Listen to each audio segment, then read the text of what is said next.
Okay, I'm pretty sure we're live now.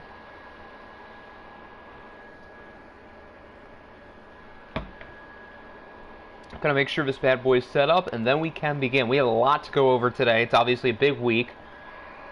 Gonna make sure this bad boy's... Yep, audio sounds good.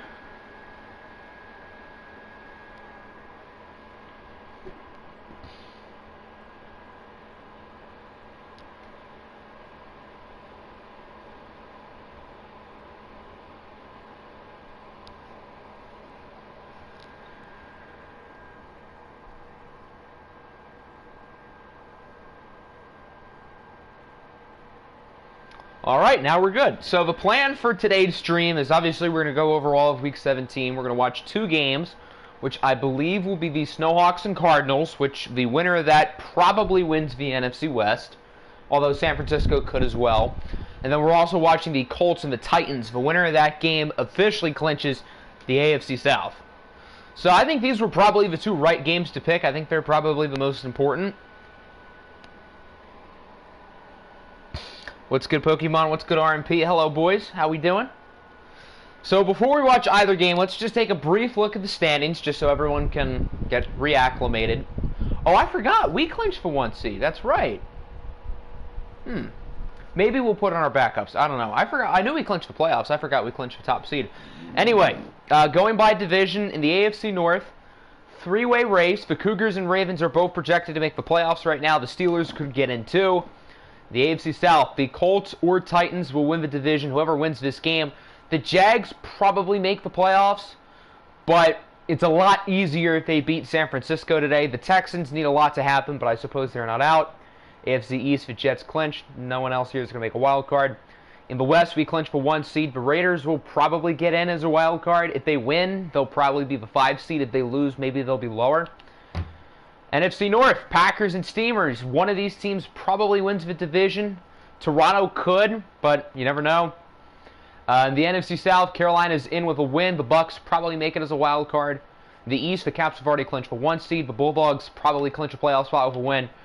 And then this beautiful mess of the NFC West. The Cardinals play Portland. So one of these two teams will get a win. And then the Niners play Jacksonville. That Niners-Jags game is probably going to be the last one we simcast, because that's like the most important game that we're not watching. So maybe we want to start with some simcasting the non-important games. Just get them out of the way, because there are quite a few of those. So I'll go from top to bottom from the schedule. The first completely non-important game is the Jets and the Bills. For the simcast games, we're gonna use all the home teams. The Jets have already clinched the playoffs. They'll be the 4 seed most likely, and the Bills are, well, they're not particularly good. Are we watching the Caps? No, but we are simcasting with them. Well, we are simcasting with every team, but we will simcast with them. So we'll get to see what all of those backups do. What is good, Nicholas? How we doing? Technically, this is the final time we're going to see, this is the final regular season stream of the year, pretty much, which is pretty crazy to think about. We're not really going to be going through any of these non-playoff teams like the Bills, other than the long-term sim, which is kind of wild. Yeah, Riley Painter is starting, you said. The running backs are the same, and I think the offensive line. I'm pretty sure you said all of those are starting. I didn't fix those, but then the other positions, they all have backups.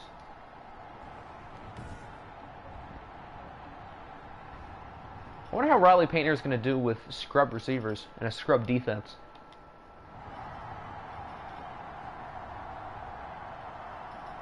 This game has been pretty ugly, as expected with these two teams, although the Jets have a nice lead. Did you sign all the players? Yes, all 3 of them signed, so they are now on your team. Okay, now the Bills are just getting pummeled. Now they're making a comeback, though. The Jets were up 20-0, and now the Bills are winning. Wow, Buffalo's going to pull this off. The Jets really have no business being in the playoffs. I mean, the AFC East is just absolutely abysmal this season. The Jets, I think, are, no matter what happens, the Jets are going to be the weakest team going into the playoffs. Although you never know with Carson Wentz. He's a weird guy. I sent you, I saw that you sent it. I wasn't able to take a long look, but I know you sent it, so I'll take a look when we're done here. Garoppolo and Wentz were both bleh. I keep forgetting they have Tyler Lockett. I don't know how to feel about that. I wonder how he's going to do in watched playoff games. Or probably in the Jets' case, a watched playoff game. Assuming they get eliminated round 1 by somebody. Probably the Raiders. Well, I guess not probably the Raiders.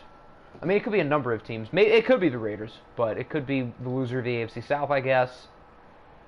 Could be Jacksonville. Okay, the next game we're going to do is the Dolphins and the Chargers. I'm pretty sure the Chargers are already out. I know the Dolphins are out too. So I would say that game is pretty unimportant for the most part. It was a very weird year for Miami. They had, what, that 5-game win streak or something? But other than that, not pretty. The Chargers, are they 7-8? Yeah. So they have, like, the slightest of slight chances. Actually, no. Baltimore's 9-6, right? And Baltimore's the 7 seed. Yeah, okay. So the Chargers have no chance. So the 7 and 8 teams have 0 chance of making it. Your internet took a poo. How fun.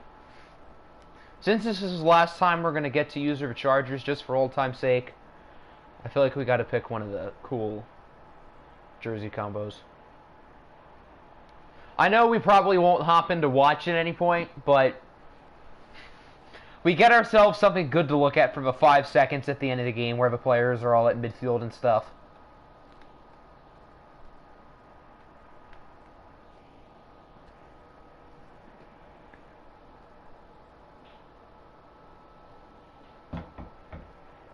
Which game would we rather watch first? The Snowhawks and Cardinals or the Colts and the Titans? Because I don't really have a preference of which game we watch first.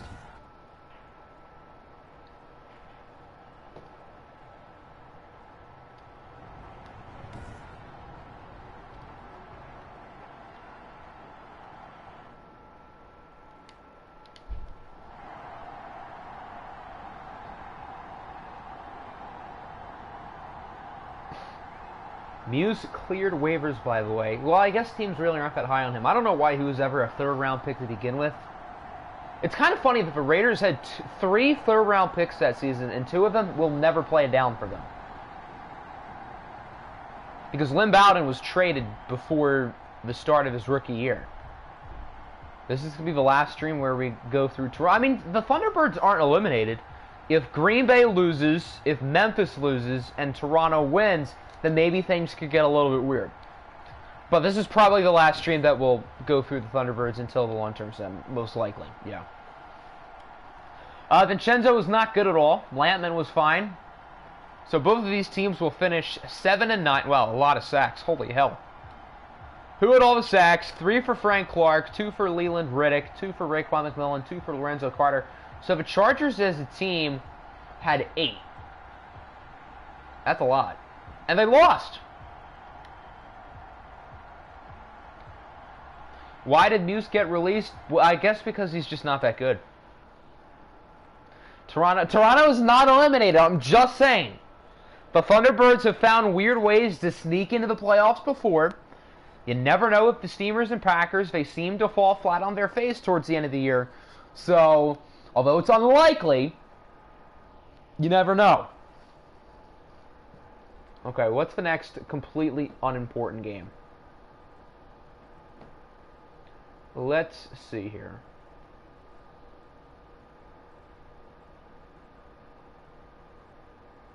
The Lions and the Cowboys is the last one. So the other 13 games all have at least one team who is fighting for a playoff spot.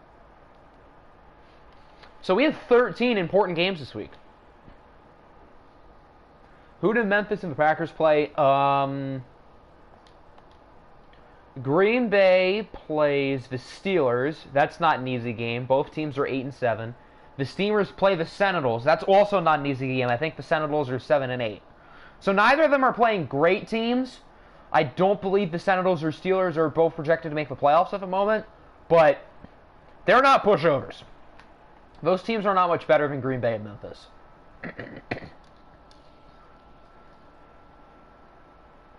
And then with the Caps playing 75% of their backups, who knows with that?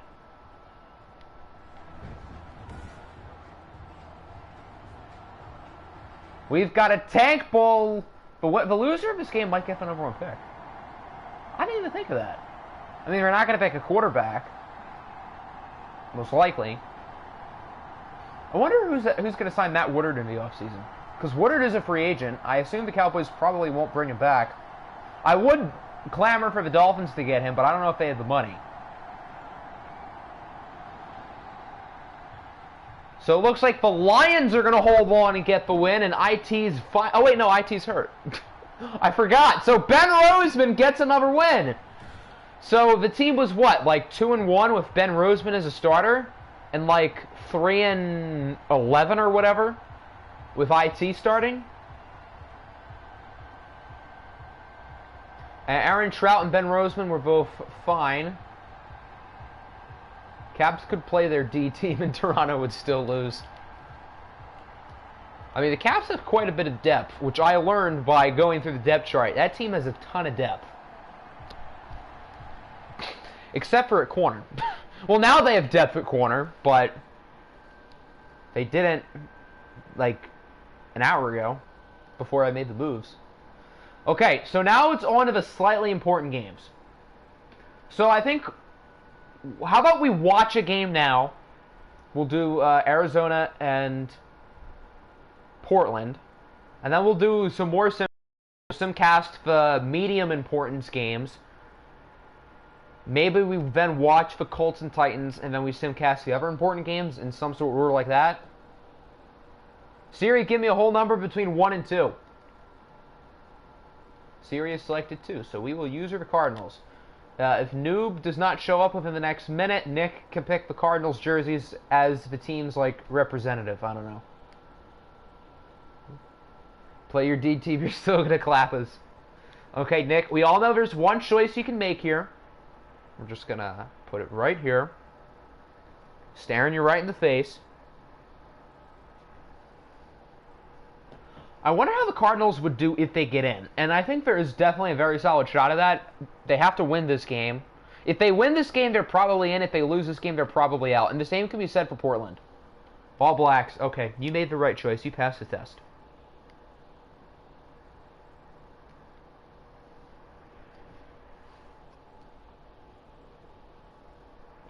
So this could be the final time we watch Alexei Smirnov in OFL 21. It could be the final.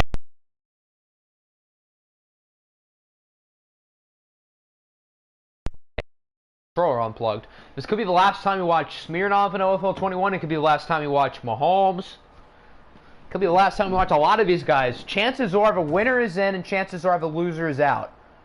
But again, with how weird the NFC is, particularly the NFC West, you never know.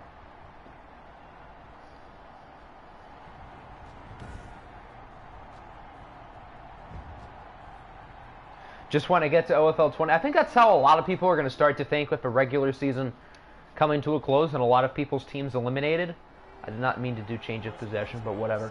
But I do plan on going through the playoffs pretty quickly, and then the long-term sim is probably going to be only 1 or 2 streams. So I think we'll get to OFL 22 if all goes well by the end of the month.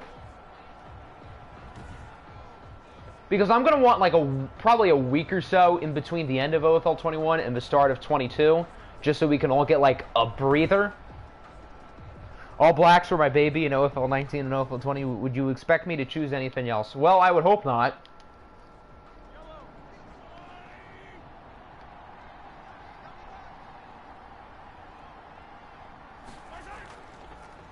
If the Cardinals win, they probably get in. I don't think they clinch, but most likely they would make it with a win. If they win and San Francisco loses, then they clinch the division. If they win and San Francisco wins, I would assume the Niners would clinch the divisions because they had the tiebreaker. But at 9-7, with how weak the NFC has been this year, the Cardinals probably get in as a wild card, although not a guarantee. So I think the loser of this game is safely eliminated. The winner of this game is a likely shot, but not a guarantee to get in. These, oh God, we have to use these awful road jerseys. I forgot. Oh well.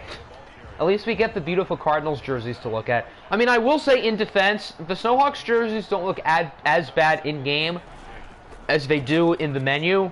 With that being said, they're not good.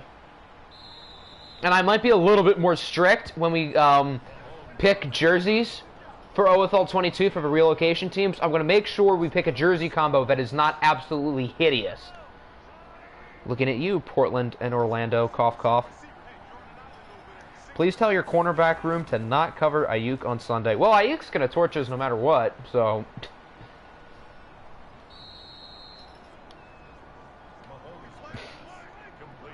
Mahomes he has some wheels, particularly in Madden. He likes to run. He likes to run a little bit too often. That was also targeting. Well, you can't really call targeting in the NFL. Or at least it's certainly not as prevalent as it is in college. Imagine if they had targeting penalties in like NCAA 14. That'd be kind of fun. That would be really fun. Just have a player completely deck a dude out and get tossed from the game. That'd be cool.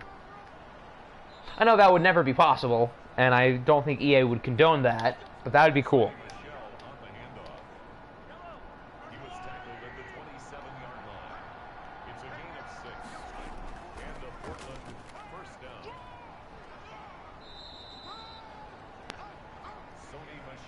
Don't you remember when Mahomes would turn into Lamar Jackson in his Toronto days? Exactly.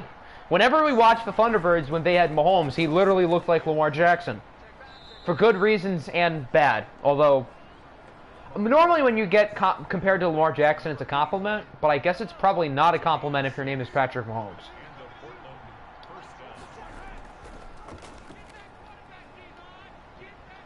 The NFL wouldn't... Yeah, they would definitely never allow targeting in a game. But it would be pretty sick. But the NFL doesn't even allow, like, concussions and stuff in Madden. Which I get their reasoning, but... I mean, for the realism of football, it probably should be in there. Imagine hit-sticking a dude and getting your best linebacker... Exactly! Owen Jackson would have gotten tossed a lot in college. He would have gotten tossed probably, like, 3 or 4 times a year. Nice touchdown for Sony Michel, who had like 10 carries on that drive. Why did they run the ball so much? In Madden 21, it feels like teams run the ball too often. In Madden 22, I feel like teams don't run the ball enough. Like, there have been so many episodes in the Eagle series where it feels like 85% of the opposing team's plays are passing plays.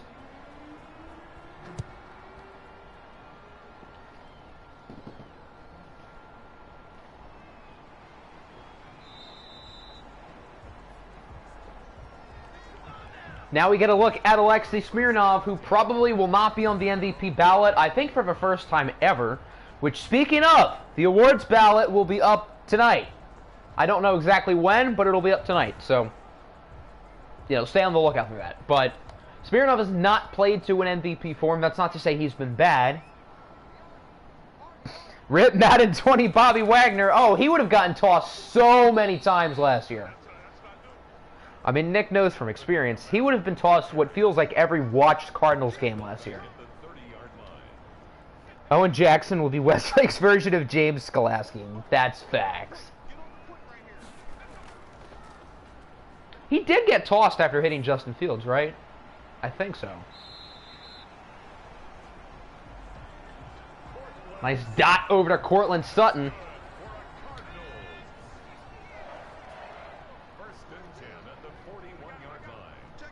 Madden 20 Harrison Smith would also have been tossed a lot.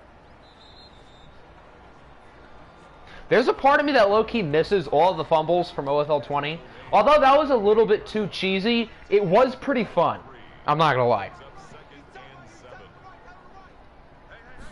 Having guys like Bobby Wagner and Harrison Smith just completely taking over games, it was pretty fun. Bobby Wagner is the best defender in OFL history. Nothing has changed in your mind on that. To be honest, I don't have an argument against it. I really don't. Although Khalil Mack last year, he had some big sack numbers. I wonder who I'm going to pick in the first round of the Venice draft this year. I kind of don't want Myles Garrett again because I've had him twice. Although he'd probably be the best pick I could make if I'm picking high enough, which, I mean, who knows? But I have, like, not thought about the fantasy draft at all. Like, I literally have no clue what I want to do with any of my picks.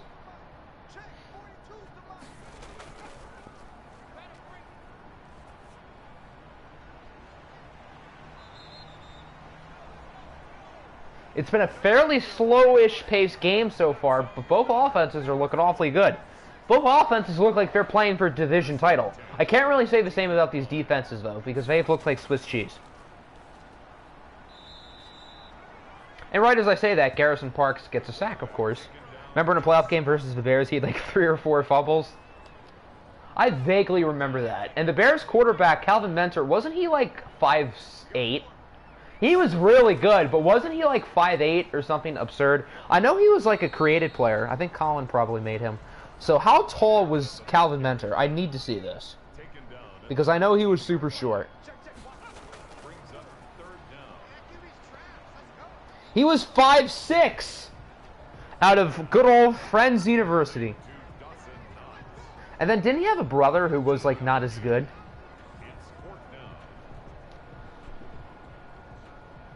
Yeah, I think his brother was like Kyler Mentor or something, and he only had like normal dev, I think. 4th and 1 at the 5-yard line. The Cardinals choose to kick a field goal. That is kind of a wuss call.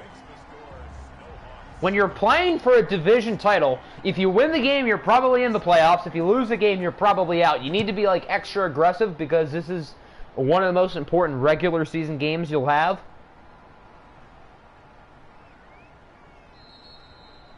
The Cardinals are literally the OFL equivalent of the Green Bay Packers.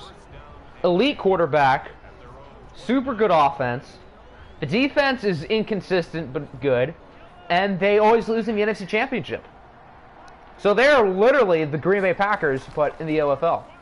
The only difference is I don't dislike the Cardinals here. I can't really say the same about the Packers. Biggest game of the season, and you kick the field. I don't get it. I think that's a pretty bad call. These guys literally only want to run the ball. And to their credit, it's kind of working. I mean, if it's going to keep working, you might as well keep doing it. Another first down. Wasn't Sony Michel in the Cardinals last year? Yeah, he was, because Kamara got hurt. And then Sony Michel was their starter, I think, for a few games. So this is like a revenge game for Sony Michel. Said, who are you, Mike Tomlin? Hey, no Mike Tomlin slander in here. He's actually kind of good. I remember when, like, Steelers fans in the offseason were, like, calling for his head. And I'm thinking, shoot, I'd love Mike Tomlin as my head coach. Sign me up. But that would not happen. At least not in the near future. Unless the Steelers absolutely suck in the near future. Which, I mean, they're not going to be good, but I don't know if I'd say they're going to suck.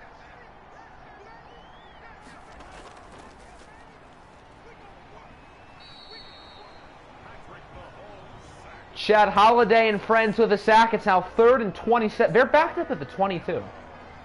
So all that running the ball for nothing. And now Mahomes is going to need to launch a 5-yard check down. I was going to say Mahomes needs to launch a bomb, but I guess he's not going to do that. He's thrown 3 passes in this game. Yet Sony Michel has like 15 touches here in the first half. What is this play calling? Your 99 overall quarterback has thrown the ball 3 times, and your below-average starting running back has gotten the ball like 50. Is there not an issue there? I think there has to be an issue there.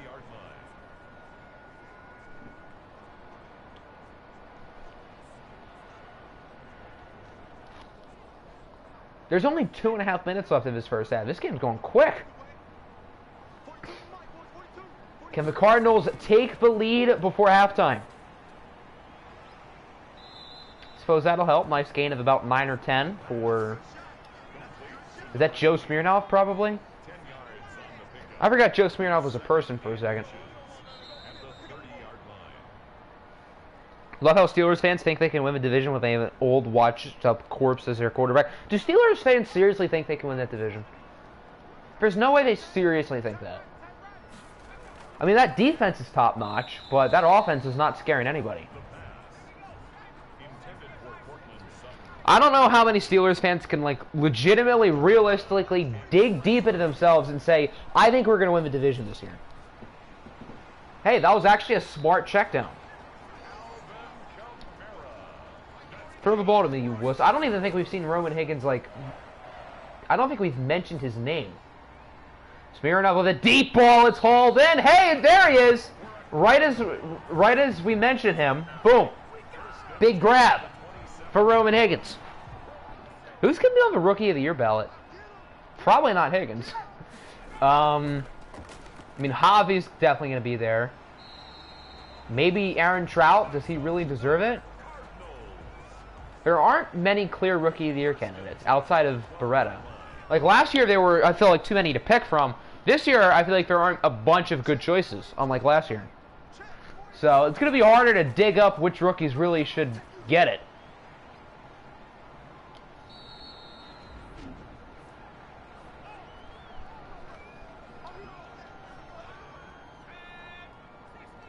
That's what happens when you throw the ball to me. I guess on that play, yeah. Arizona's already down to 1 timeout. Why are you calling your timeouts on the goal line? Why? This game will not stop with it. This game's never going to learn their lesson. Oh, hey, the Jets are up 13-0 on the bottom. It'd be a shame that they blew it. It's not like that happened or anything. No, of course not.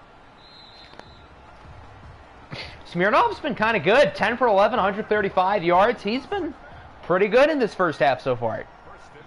This is the vintage Smirnov that Arizona's going to need going forward. Imagine if this is the year the Cardinals would win the Super Bowl. The year that they don't do that well in the regular season. The year that Smirnov probably doesn't deserve to be in the MVP consideration. This would be the year they win the Super Bowl. That'd be kind of funny. Just to award it to Javi. Just not even put it on the ballot. Good touchdown for Cortland Sutton. So the Cardinals will take the lead with 29 seconds. Portland's going to get the ball back, and they're going to have to pass it, which is significant because they've thrown the ball literally 3 times today. Or maybe they're just going to wuss it out and run the ball. Even though they have all 3 timeouts, they have a quarterback who can absolutely lead a 30-minute drive to tie the game or take the lead. But knowing this game, they're going to run the ball.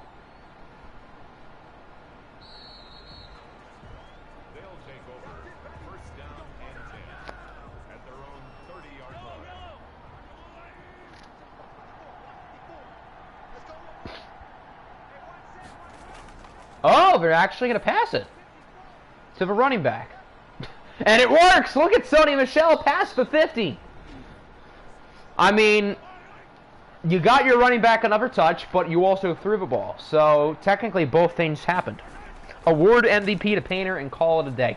I mean, Painter's definitely going to be in the top 5, but I don't even know if I would say he's the favorite. What's the review? He was obviously in. Are you blind? He looked like he got about 10 feet in. Yes, that's not even close. 1, 2, and his rear end all in bounds. Although his hand did touch out of bounds before his butt touched the field. But it looked like he got both feet in, so there's no way that won't stand.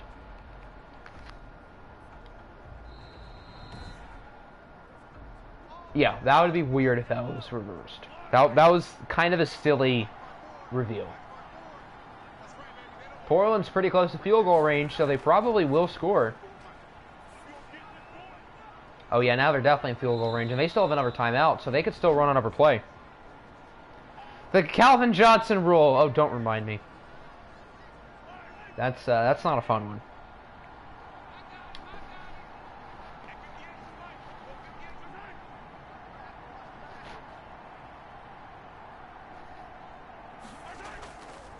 Eight seconds at a timeout for the Snowhawks. Mahomes is going to try to run with it. Mahomes has blocks, and he is in for a touchdown. I don't know why Patrick Mahomes ran it there, but hey, it worked. And Portland will take the lead with 2 seconds left in the half. What a drive. See, kids, That's why you trust Patrick Mahomes and don't give the ball to your below-average running back 8 times per drive. The Cardinals' defense needs to do something. Noob needs to yell at them and make them mad, because whenever he does that, they start to do well. So they need him to come in quick. First half in the books, we've got ourselves a close one. The Portland Snowhawks lead 14-10. The Cardinals do start the second half with the ball, so this is still literally anybody's game. If he played defense, I mean, you'd be an upgrade to some of those players on that team.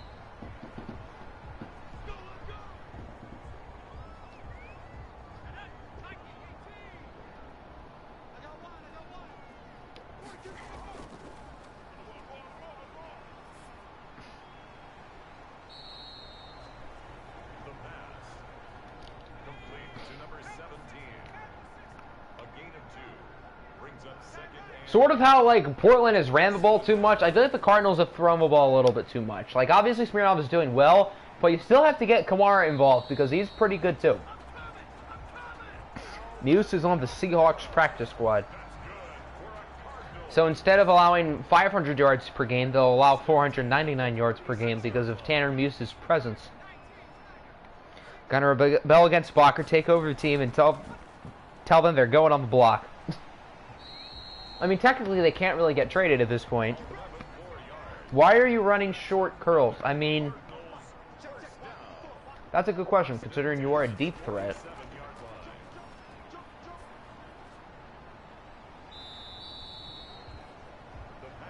That was a nice spin move, I'm pretty sure, by Dawson Knox. Hotty toddy.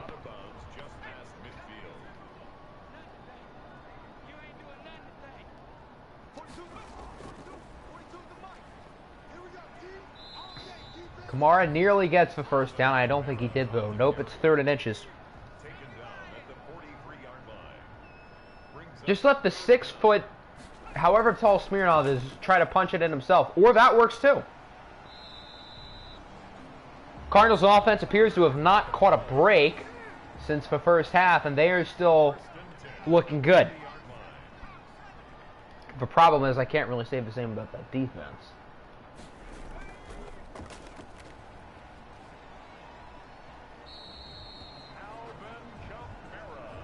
Quite the impressive drive from Kamara. He's been running really well. Jets are up 20-3 against Buffalo. I'm sure no leads are going to be blown there. No, definitely not. That's going to be funny as we continue to see that score being more in favor for Buffalo as the game goes on. As if we don't know what's going to happen.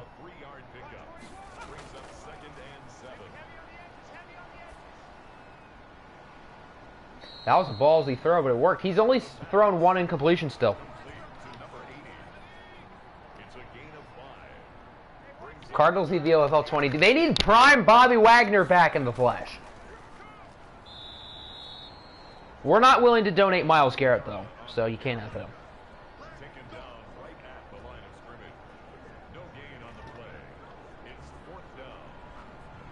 Didn't your defensive line have Myles Garrett and Aaron Donald? Jesus Christ, I forgot how filthy that team was. Cardinals have to settle for another field goal. With how Arizona's offense is played, it feels like they should have a lot more than 13 points. But they only have 13 points and they're still losing. I don't think that's a terrible call to kick the field goal. It was 4th and 3. But to not go for it on 4th and 1 on that first drive is shockingly blowing up in their face right now. Didn't see that coming. This is unbelievable. And we've got a quick face mask on the wide receiver, Jalen Tate.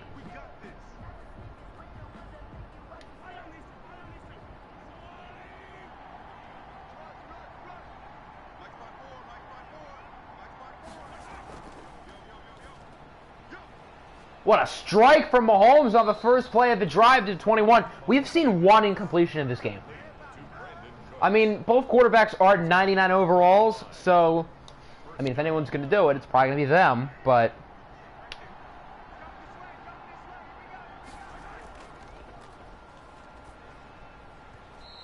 Oh, hey, an incompletion. Would you look at that? At their peak, it was Garrett, Donald, Grady, Jarrett, and Snacks. Gee whiz, that is nasty.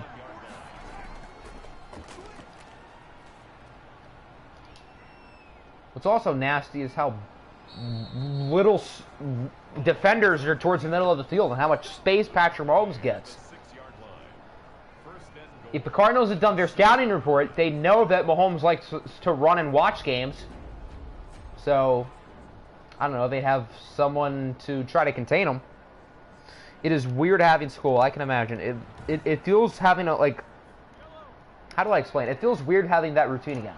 Because for the past year and a half, I've been used to not having it.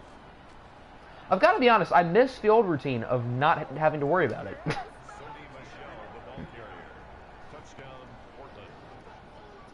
Sony Michel with the touchdown. The Snowhawks now lead by 8. The Cardinals' offense can score all the points they want, but their defense has to click it into high gear in the fourth quarter, or else their chances of making the playoffs could be flushed down the toilet.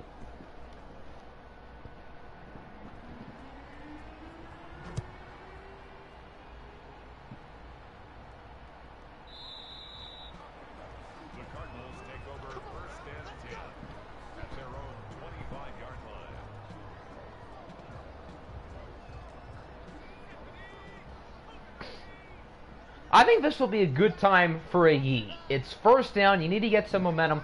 Why not just yeet it for the hell of it? Or do that.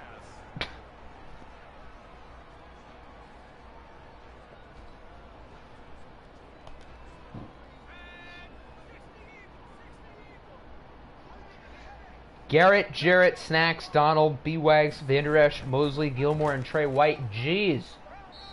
I knew your defense was good, but holy cow. Yeah, it definitely takes some time. It still feels super weird. I don't like not being able to, like, do YouTube stuff during the day.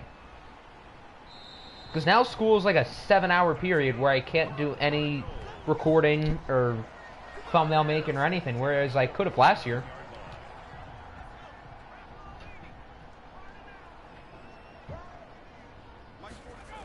Is a 2-yard dump off considered a yeet? I mean, if you throw it off your back foot to the other side of the field, kind of. Alexei Smirnov is sacked by Carl Lawson. That's the Alexei Smirnov we remember from earlier in the year, where he runs backwards and takes sacks.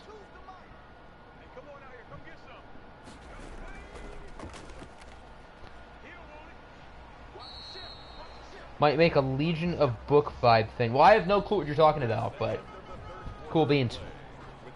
Safeties for the Honey Badger and Bayard. Good lord. That's pretty good. Fourth quarter underway. The Cardinals are in a lot of trouble. Down by 8, and they have it with a 3rd and 22. Do not throw it to Kamara, I swear. He threw it to Kamara. Why? I mean, he was under pressure. He kind of had to get rid of it, but you know you're not getting that first down. I get that Alvin Kamara is good, but, like, really?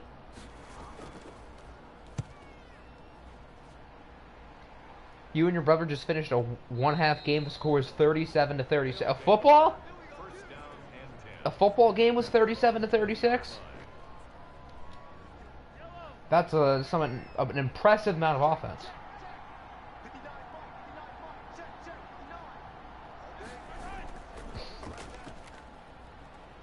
Mahomes is going to run with it again. A very impressive game for Patrick Mahomes, who, you know, he could maybe be a sleeper bottom of the ballot MVP candidate. Maybe. I mean, he's had a good year for the most part. He hasn't been bad. Can't wait for 2K22. Me and you both. The 2K cycle of this year, even though they're not going to touch my NBA at all, I still think this cycle is going to be really good. If 2K doesn't want to make it good, we're going to make it good ourselves.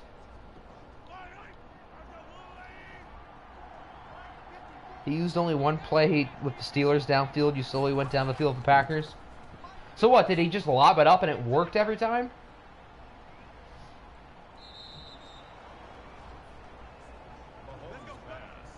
Yet EA still made me at times want to strangle the defense. Maybe not as bad as Noob does now. What game is it? This is the first game of the day. First watch game.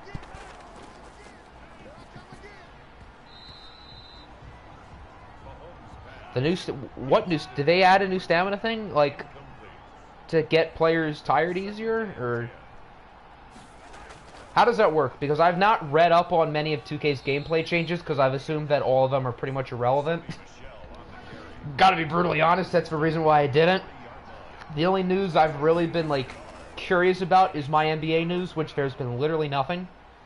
Is he gonna run for another thirst down? This Cardinals defense needs to figure something out. Betcha Anthony Morrison will fumble a ball on the goal line. Imagine if the Ravens miss out on the playoffs again because of an Andy Morrison fumble. That'd be a little bit funny. Shots are slower if they're tired. Oh, that's actually kind of a good idea.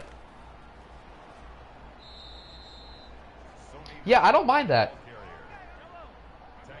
You should play an EA game with an actually good franchise mode that has create a club. Would that be FIFA? Because that'd probably be the only thing that would have clubs. You see here, as I was explaining to Gio last night, soccer and my knowledge, they don't really exist together.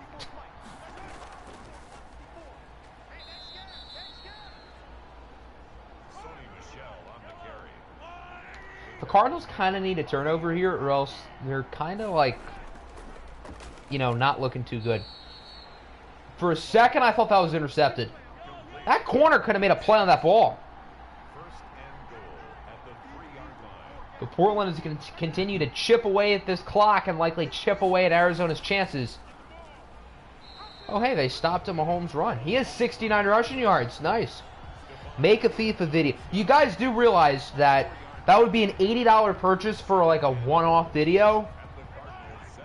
That probably would not be the best long-term investment. Like, whenever I buy 2K or Madden or MLB The Show, I make that money back. But that wouldn't be the case with a one-off FIFA video. I think the Seahawks have 4 rushing touchdowns today. Because Michelle has 2, and now Mahomes has 2. I want you to turn Chelsea into the champions of soccer again. Well, if I did a one-off FIFA video, I would not know how to do it. So I probably would not be successful. Did you play yet? No, you guys have not played yet. Make an NHL 20... Again, my hockey knowledge, although it's more than soccer. I know a lot more about hockey than soccer, but I also would still have a lot to learn about hockey before making, like, an educated series. It's not about the money, it's about... What message would be that I know nothing about soccer? I can just say, hey, everyone, I know nothing about soccer. Goodbye play. Imagine if the Cardinals somehow win this game. I mean, if they get a touchdown, they stop the Snowhawks' run game, which probably won't happen, and they get the ball back and score again with a 2-point conversion. I mean, that's not likely, but I guess you never know. 2 yards on the pickup. It's 2nd and 8 at the 35-yard line.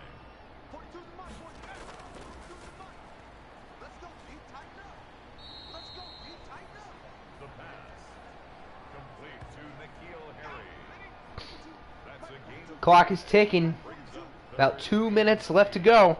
The Cardinals season is likely on the line. They have no choice but to go for it, yeah. Had they gone for it on that first 4th down, this game would be looking a lot different right now, just saying. It is caught. That might have been by Higgins. Was it? Let me see in the stream. That might have been Higgins. I can't tell, but it was one of the superstar receivers.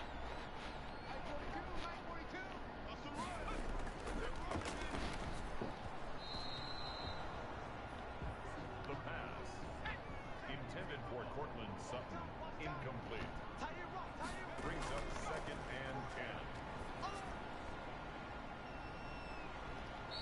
10. Yeah, they got to move real quick. They got to move quicker than they are.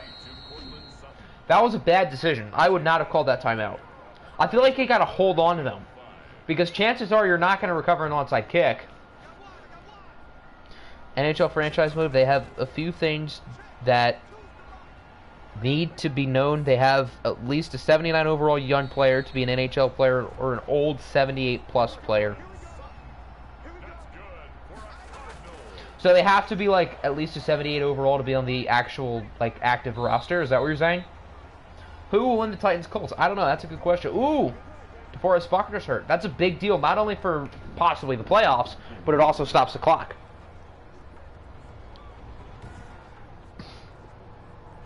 Well, we lost, probably, barring some sort of miracle. Probably.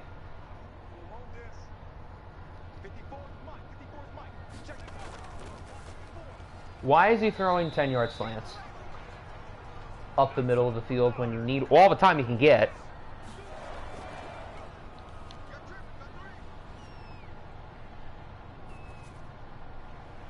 Smirnoff connects to the end zone with Cortland Sutton for the touchdown. They could go for 2 now, or they could wait. As if they're going to get the ball again. Yeah, they're going to take the 1. He says, Bacher, your defense sucks. Well, I mean, on paper it doesn't suck, but in watch games, without Bacher yelling at them, they always suck. So now the onside kick is probably Arizona's last hope. And Portland's not going to waste any time. They're going to pick it up. So I guess we could sim at this point. Because this game appears to be donezo.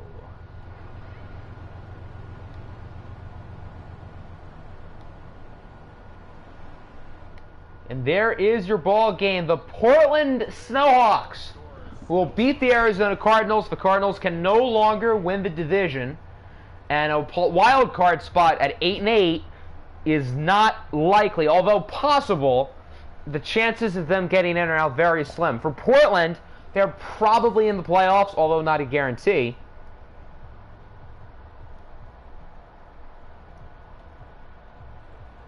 Noob, you could have traded Minka a few seasons ago. Wouldn't that make the defense worse? Both quarterbacks in this game were very good, although Smirnoff's late game decisions could have been better. It's not his fault the team lost. Patrick Mahomes is probably the main reason why the Cardinals ended up losing this game, because he was very effective. 4 for 57 for Higgins, by the way.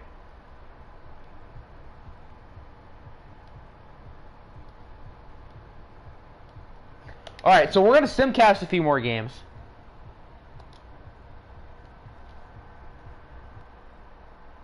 I wouldn't say it never works, because although your team never won an OFL Bowl, this is assuming you guys don't make the playoffs this year. Your team never won an OFL Bowl, but you still have one of the most winningest teams in OFL 21 history. So it's not like your team was a total failure. They just could not get over the hump. Which, obviously, I mean, the Cardinals have had a few OFL Bowl caliber teams, and the fact that they couldn't get over, clearly they were not a perfect team. But I would not necessarily say your team didn't execute well. I guess, as Brian Kelly would say, the team deserved to be executed after some playoff games. If you get the joke, you get the joke. Can we soon get... Once OFL 21 is done, that's when the team announcements would come. The teams have not been finalized at all yet. Nick and I have been, like, planning some stuff out, but nothing is, like, final at all.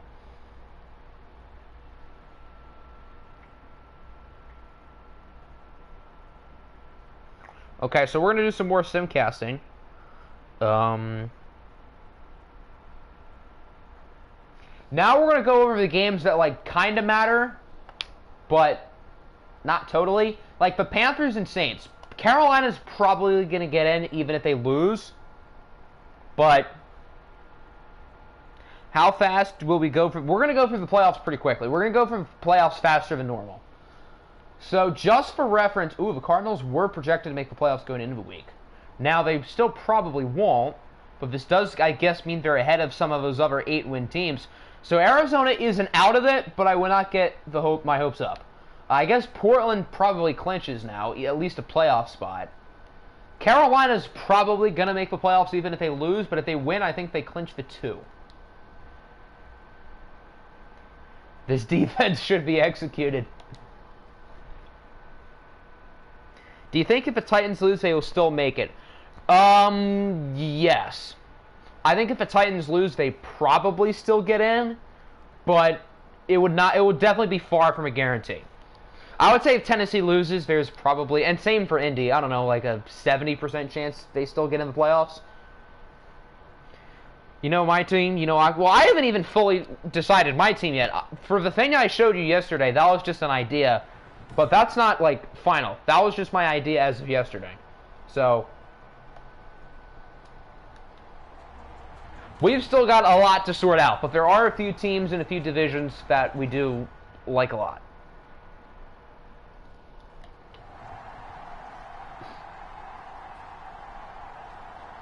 I'm pretty sure the Saints... Are they eliminated? They probably are at this point, I would imagine. New Orleans is making it tough, though. Carolina's up by 1 at halftime. A lot of offense here.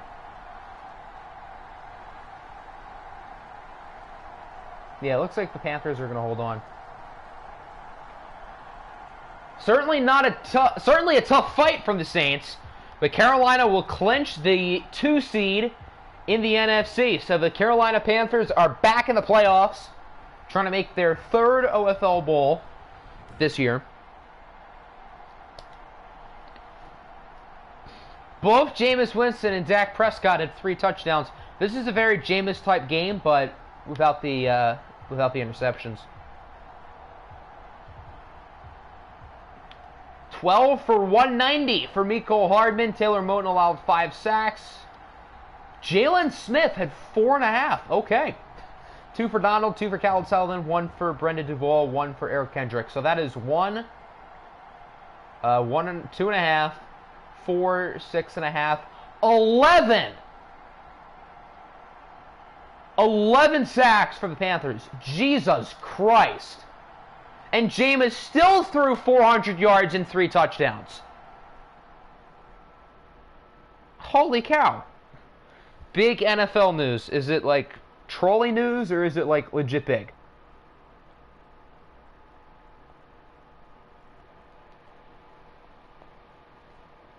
Saints released Latavius. Oh yeah, I saw that. I guess that's sort of big. Who's going to be their number 2 running back now? Because Alvin Kamara, as good as he is, he's not the type of guy you want to give 25 carries to a game. Okay, what game are we going to do next? Is the Cougars-Bengals that important? Because the Cougars are probably still going to make the playoffs. Yeah, we'll do that one next.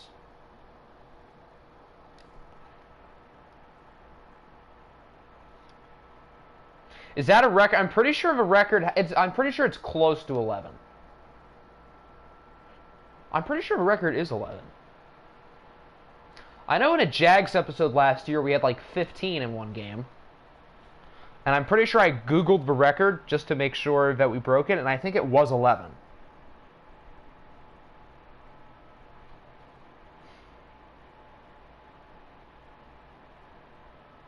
The Philadelphia Eagles had 14 sacks against the Giants on October 26, 1952. So no, the record is 14, but 11 is still... That's probably an OFL record, if not close to. So the Cincinnati Bengals at 6-9, nice, are already out of the playoffs. The Cougars, meanwhile, are 9-6. If they win, they are at least in the playoffs.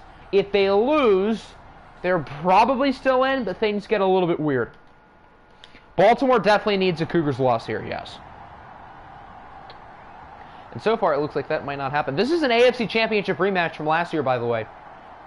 Ironic that the Bengals totally suck now. The Cougars with 28 points in the first half. They're scoring exclusively touchdown. The Bengals are scoring exclusively field goals. 42-15 is your final. The Chicago Cougars are officially back into the playoffs. So the defending champs will have another opportunity to win an OFL Bowl and go back-to-back. What about during the Super Bowl era? Okay, that's a good question.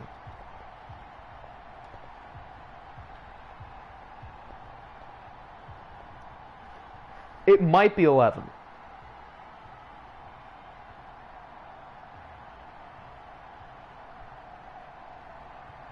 Or if I type most sacks in an NFL game, maybe it'll give me a list.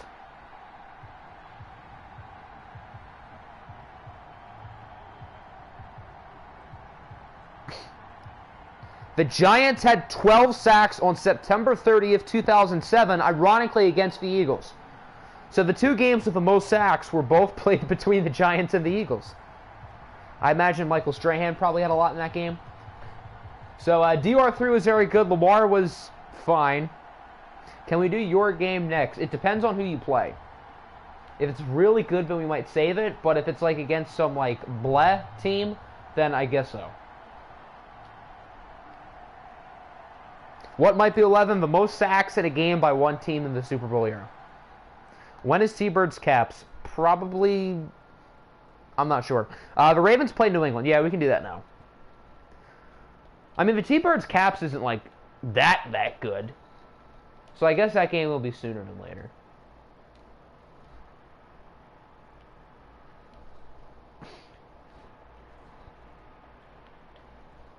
Alright, the Ravens are home, so we will user them. So if the Ravens win, they will clinch their first playoff berth in all of OFL 21. If they lose, then things are going to get weird. Osid Umenyor had like 6 sacks in that game. Damn, he was good too. That's a name I have not seen in a minute.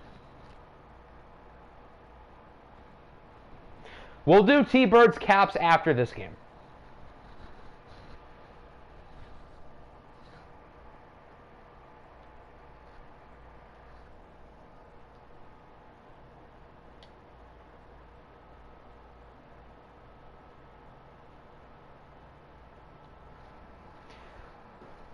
How many passes are going to be intercepted that Kenneth Hawthorne throws today?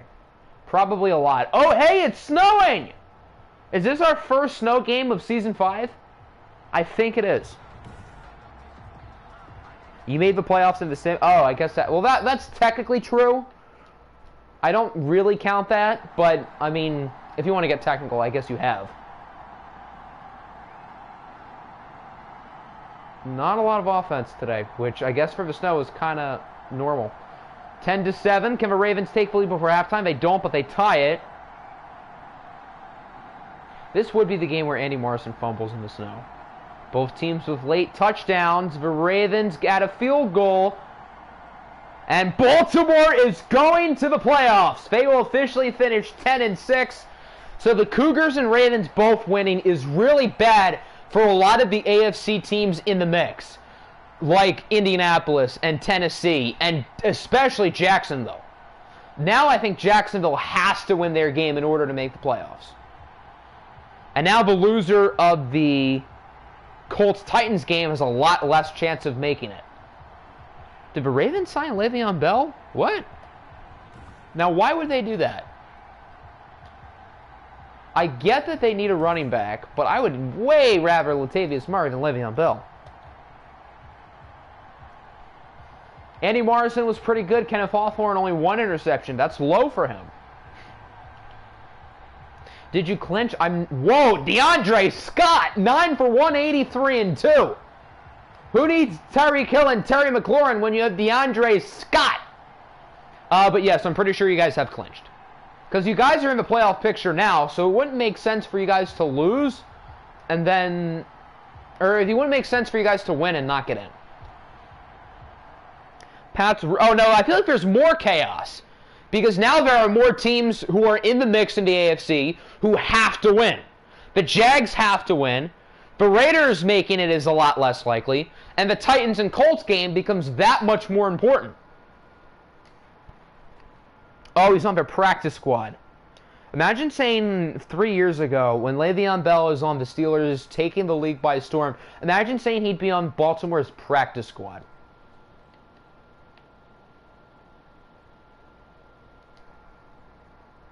He did not sign... Oh, okay. No EA or MP will lose. Okay, let me just make sure I did the depth chart right. I'm pretty sure I did. Yeah, okay, it's saved. Okay, cool.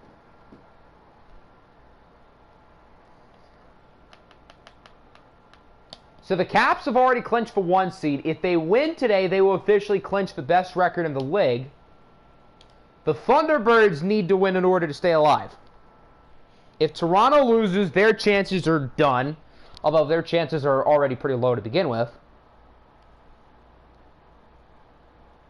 They did sign him. He's on the practice. Okay.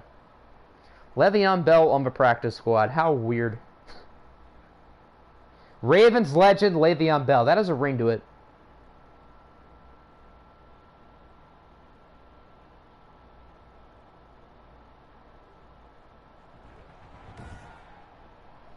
Another snow game. I think the snow is covering up the Caps logo. Oh, wait. They don't have one. For a second, I thought this was in Toronto, because it always snows in Toronto at the end of the year. But no, we're definitely not in Toronto. A lot of offense so far. Hey, points! Toronto now leads 10-0. Riley Painter is not looking too hot with his B team. Although most of our offensive starters are still in there. Wow, this is a blowout. The Caps really cannot ever beat Toronto. So the Caps do score a touchdown right at the buzzer, but it's not going to matter. 31-10 is your final. The Toronto Thunderbirds will win, and their season is technically alive for a little bit longer.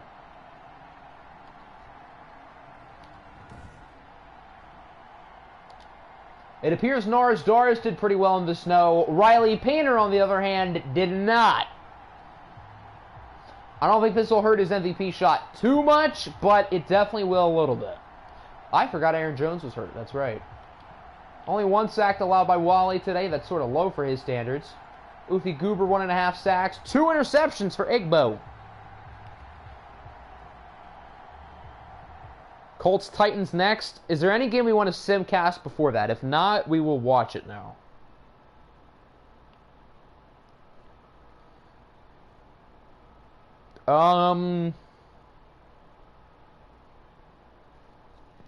I would say the Chiefs and Eagles isn't super relevant now. So I think we'll simcast that. And then I think we're going to watch your game. And then we're going to get to the real interesting simcast games. I'm pretty sure Kansas City is now done. The Eagles need an absolute miracle, but I suppose they still have a shot.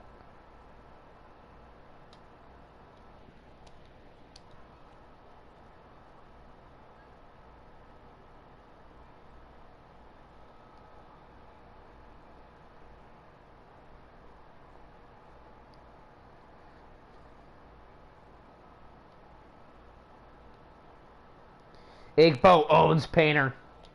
Gotta have that picture of, like, the meme of, like, the father and the son, where Igbo's head is the dad and Riley Painter's is the son. Le'Veon is expected to join the 53-man roster soon when ready. Okay, interesting. The Eagles are one of the very few teams in OFL 21 to have never made the playoffs. And this year, they probably won't make it again. Barring some miracle, which would start with a win here against the Chiefs, and then a lot of other things to go their way. Like, a lot.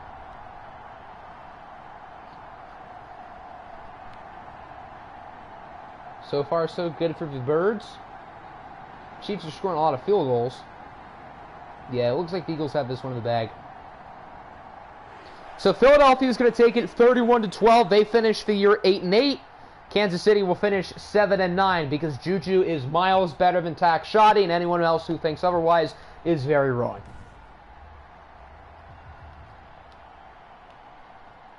Scooter threw for a lot of yards. Austin Buckley did not, but Buckley's team also won. Jaquan Gore got hurt again. Why am I not surprised? Henry Ruggs had a big game. Jaquan Gore is literally a walking injury. 4 sacks for Jose Bunsuave. That was the Andy Reid Bowl. Yeah, you're right. Feel bad for Meals. It's weird because Meals always drafts pretty well, and this year he has, but his teams just don't win. It's just weird. So what is Jaquan Gore's injury? What is it now? I guess we could probably scroll to him here. What did he do this time? Partial MCL tear. Woohoo. I get his injury rating is not great, 83, but geez, he cannot stay healthy to save his life. Okay, now I think we're going to watch the Colts-Titans. Siri, give me a whole number between 1 and 2. Siri has chosen 2. I believe that is the Titans. So that means that the Titans coach can pick their jerseys. Colts, yes, you came in at like the perfect time, Apple, because we are literally watching your game right now. So, good timing. So what jerseys do you want for the Titans? Do you want all blue, light blue, all white? Do they have the Oilers throwbacks, or do the Texans have them? I would think the Titans would, yeah. So do you want white, light blue, dark blue, or Houston Oilers? Around what date will the fantasy draft be? Probably within the next few weeks. I definitely don't have the date picked out yet. Exposed Painter. I mean, kind of. Although Painter was playing with backup receivers, the Caps' backup receivers are not that bad. Houston Oilers, good choice. So I'm going to fill up my drink real quick. I will be back in like 1 minute.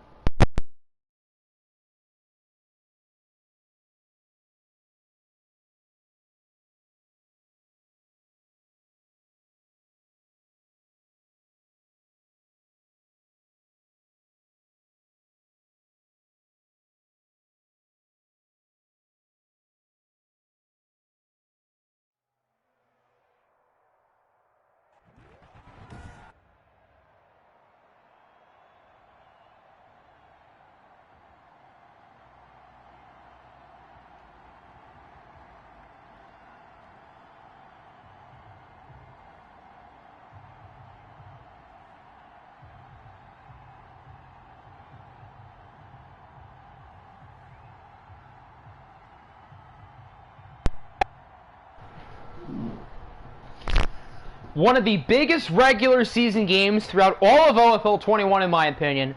The winner clinches the division. The loser pretty much has, at the beginning of the stream I said a 70% chance, but with both the Ravens and Cougars winning, now it's a lot less than 70% chance that the loser makes it. Probably more like 50. Did I do running back changes? Yes, I did. So Nyheim Hines is now your running back. Titans do have a lot of good unis, definitely. Painter needs his weapons or else he falls apart. I mean, Painter also had no reason to try, to be fair. I mean, I guess other than MVP, which I guess is a pretty big reason to try. Painter's biggest competition for the MVP is, of course, in my opinion, Eddie Small, who we will get to watch today in one of the most important games of his career. Taking on the rookie X-Factor, Javi Beretta, the overwhelming favorite for Offensive Rookie of the Year, mainly because there's nobody else who's really deserving, but it's also a reflection on how good Javi's been. 2nd and 1, Beretta floats it up, and it's caught! And that'll be a quick touchdown for the Tennessee Titans. Is that Kirk or is that Harris? Jeremiah Harris, the speedster, with the line touchdown grab, and the Titans score a touchdown within 41 seconds of the ballgame. My luck in the second half of OFL 21 has been unbearable, but at least for the last 2 seasons, your team's been good. Painter had Donovan Peoples-Jones as wide receiver 1. I mean, yeah, but if you're a good quarterback, you should be able to produce even with sucky receivers.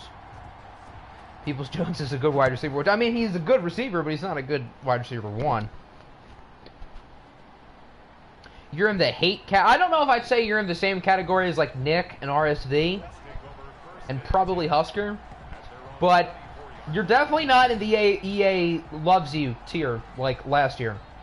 Damn, Eddie has 40 touchdowns. That's why he's probably the MVP favorite. He has thrown for more interceptions than a lot of the MVP candidates, but he's also thrown for a lot of touchdowns, and, well, he's Eddie Small. So, Nick and RSV is in want dead. Facts. Does Javi have Truz? I think he does. You should. To Chris Godwin. A gain of 12. First down, Indianapolis. Although I will say, I don't think X Factor abilities matter in the sim. I only think they matter in watched. So I think Javi not playing well last episode was more, or last stream was more so a coincidence rather than like some other issue. Who is Green? Is that their other guy? Because Nyheim Hines is definitely the starter. Nice pass for TJ Hawkinson, who makes a nice move to the 32. Brady couldn't win with horrible receivers. I mean, that guy had Julian Edelman as his wide receiver 1, and he still won a Super Bowl. I mean, to be fair, he also had Gronk. And before that, he had Prime Welker. And at one point, he had Randy Moss. And now he has Antonio Brown as his 3rd best receiver. Jax is now in the Madden loves of. I don't know if he'd say. I think Madden likes Jax for the most part. But I don't think he's in the same tier like where you were last year. Because we all know last year, EA kind of had a thing with you. I think we all know what I'm referring to.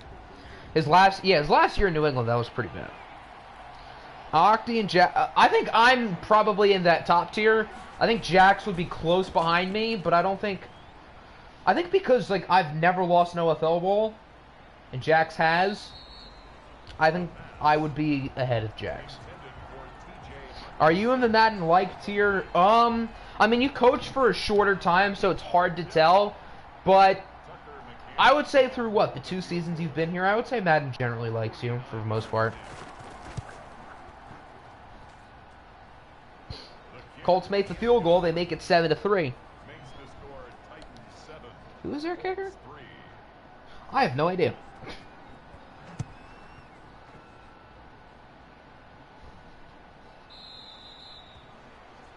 Give me an OFL bowl and I'll gladly go into that tier. I imagine everyone wants to be in the EA marry them tier. It's quite a elusive company with just Octi. So here's the playoff picture, by the way. So the teams competing for wild card spots are the loser of this game, the Raiders, the Jaguars, and the Steelers. So those 4 teams can get 2 wild card spots. The loser in this game and the Raiders would have the upper hand, but Jacksonville and Pittsburgh could both still get into. Love how EA loves Jackson, EA hates me, yet I always beat them. That's true. Fun fact, you don't have it. That's true. A lot of people don't. How many current coaches have an OFL bowl? Colin does. I have like 4. Mr. Rob does. Who won the other year? Alpo, who's not in the league anymore. An OFL 22, or an OFL 20. The only other person to win it was Naruto. So I think the only active coaches with championships are myself, Colin, Mr. Rob, and Naruto, who technically didn't build that team, but he technically does have a ring. You got to give him credit for signing his 4th-string running back to $20 million a year in the last year of LFL 20, leading his team to a championship. So he does have that one. Who won the first OFL Bowl? Oh, Alpo did. Alpo won the first OFL Bowl in both 21 and 20. And then, of course, Roberto won the 2 in 19. And he's not a coach. So, just those 4. That's not a lot. Naruto's Mickey Mouse ring. Ooh, Javi's in the zone. Uh-oh, I didn't even notice that. Naruto was a worse trader than you. Although, saying Naruto's a worse trader isn't, like, the highest of standards. No disrespect. But that's, like, the definition of a fraudulent Disney World Mickey Mouse ring. But at the end of the day, it's still a ring. It's not like Naruto joined the Patriots and did nothing. Naruto made a bunch of bad moves, and they still won. Alpo won the first year in 21. Remember? Wait. No, he lost. I'm dumb. Why did I think he won? He lost to Carolina. Yeah, no, Hobie won the other one. It was Mr. Rob in year 1. I won year 2. Hobie won year 3, and he's not a coach anymore, so he doesn't count. And then Colin won last year. Kirk is better with the Titans. You wasted his talents. Well, if we didn't have 2 other 97-plus receivers, he would have gotten more opportunities. Kirk was an Offensive Player of the Year candidate with us last year.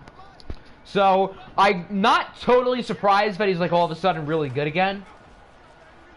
I just figured I'd want something for him because I knew I could. No playoffs for we're in the second quarter. Let's not get ahead of ourselves.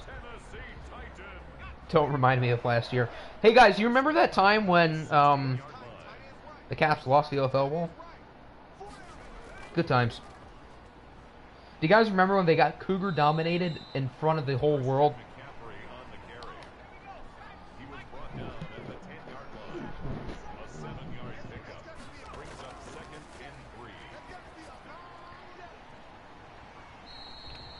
Is this the first, like, full watch game of the Titans this year? I know we've simcasted them a few times, but I don't know if we've actually watched them. I've got to say, I know we've only seen 2 offensive drives, but holy smokes, does Javi Beretta look good? You'd be winning if you had Barkley. I mean, Barkley's also not playing defense. So, it's not Barkley's fault that the Titans' offense is unreal right now. Yeah, first watch. Wow, I'm impressed.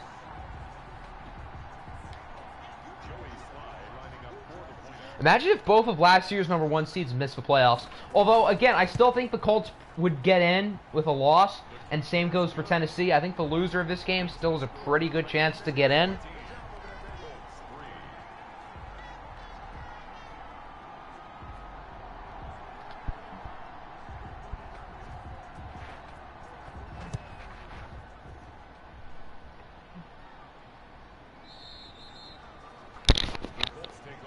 McCaffrey on 34 does look weird. That just seems wrong.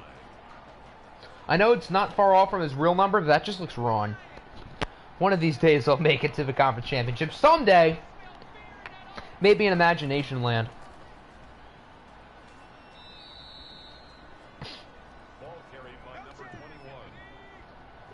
That was going to happen in OFL 21 until that time where, you know, Alexis Smirnoff threw that Hail Mary. We get toasted yet, or we have not gone through your game yet, so you have not gotten toasted yet.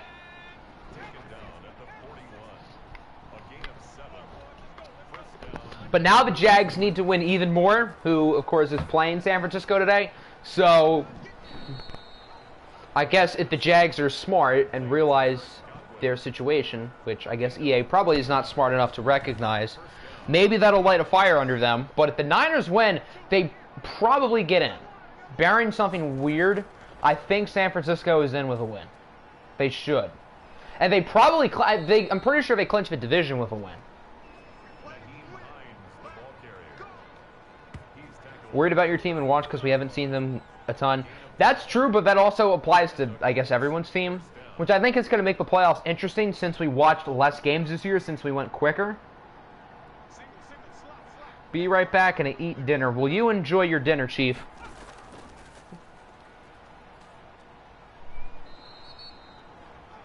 A fumble that wasn't a fumble, a missed kick, losing to a 5-10 team, Barkley getting injured. Life of the Indianapolis Colts. Yet you're still going to make the playoffs because you have this guy launching darts. You rebuilt this team. I mean, it's. I've got to say, I'm really impressed with how well the Titans have played this year. Coming off of last year where you guys were by far the worst team in the league and one of the most uninteresting teams in the league, and in one offseason, not only have the Titans become good, but they've become one of those interesting teams in the league, which is really impressive.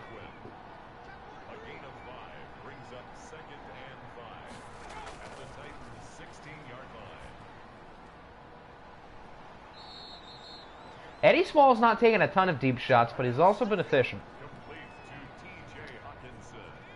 He looks like an MVP caliber quarterback. I know the team has 3 points, but Eddie Small has played like the MVP that he is probably going to win. There's a nice touchdown. I believe that's probably Nyheim Hines. He wears 21 in real life, so I would assume that's him. No, that's the other guy, Green. This green guy's actually been kind of good. Tucker McCann. The Titans did well. I mean, I would say the three most important players on the Titans right now are Javi Beretta, Christian McCaffrey, and Christian Kirk. And none of them were on the roster last year. That's not to say they didn't have guys like, what's his face, Jeremiah Harris, and I mean, their defense really did not have a lot. But I think the three most important players on this team were all not on the roster last year. Always wonder if we did knock down that Hail Mary, if we would have won it all. That's a good question. I guess we can only speculate. Because that team was a good matchup with Carolina and Mexico City. I mean, you guys certainly would have had a chance. Remember Minshew Mania and Teddy B? Oh, the days with Picasso Grubbs getting 3 yards per carry every week. Like season 3, you're going after a lot of young guys, didn't get any. Well, the Titans have always had a few guys, but they just needed those 1 or 2 players to finally get them over the hump, and they did that. Teddy B went from a starter to benched to traded and then cut. Is Teddy B not on the team? Because I know Pokemon cut him, and now Russ is his backup. But I don't think anyone ever picked up Teddy. Huh. The more you know.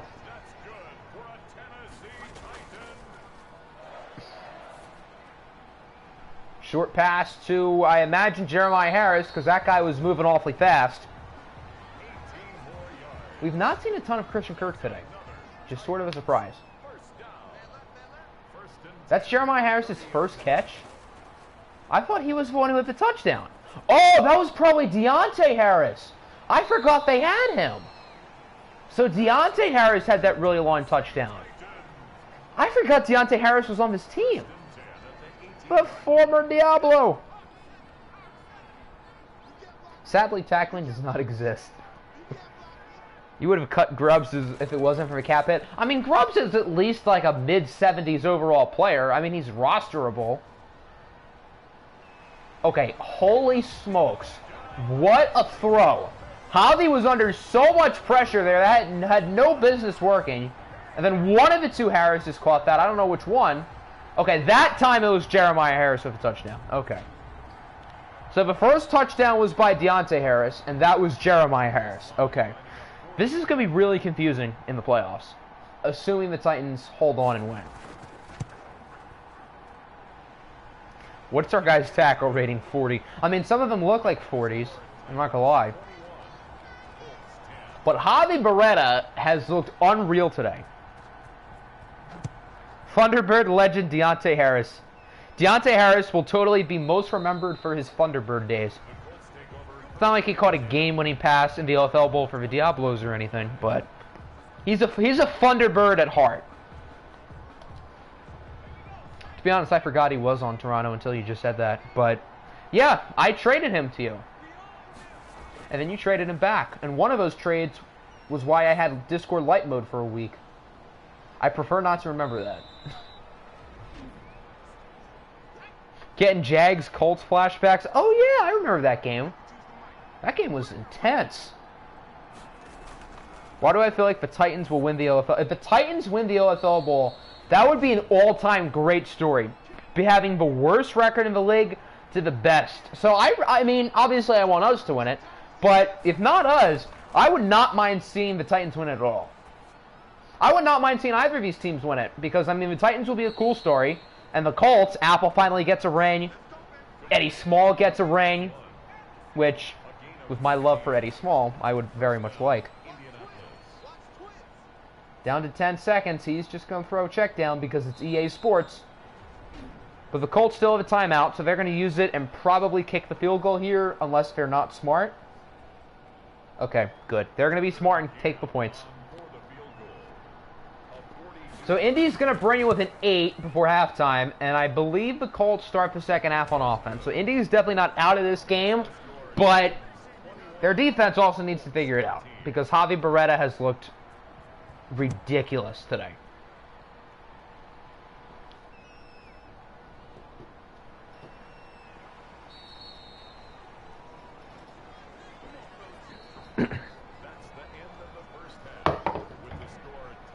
21-13 at halftime. Javi Beretta has a whopping 0 incompletions today. He's been awfully good. Eddie Small's been pretty good too. Anyone other than Jax or Octi, please. I mean, a Caps Diablos OFL Bowl would probably be the two best teams we could get. Look at OFL General. Okay.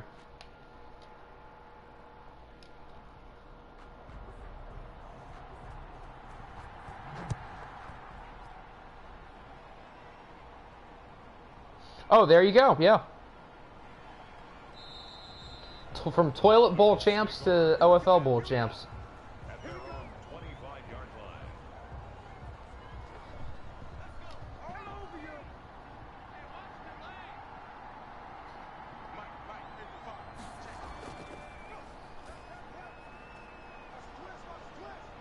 That's a good start. 23 for Hawkinson. There's been one incompletion in this game. Wasn't there one incompletion in the first half of the last game, too? Is the QB accuracy that high? I have not touched the sliders in a while because I think they've been really good. But these completion percentages have been awfully weird, awfully high.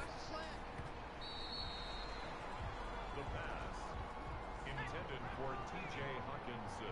Incomplete. It's second down and 10. Out of all my years, my only OFL Bowl appearances were with your worst teams. Huh, that's kind of weird. They were your first 2 years, yeah, with the Bills and then the Eagles in 20. First down, Colts.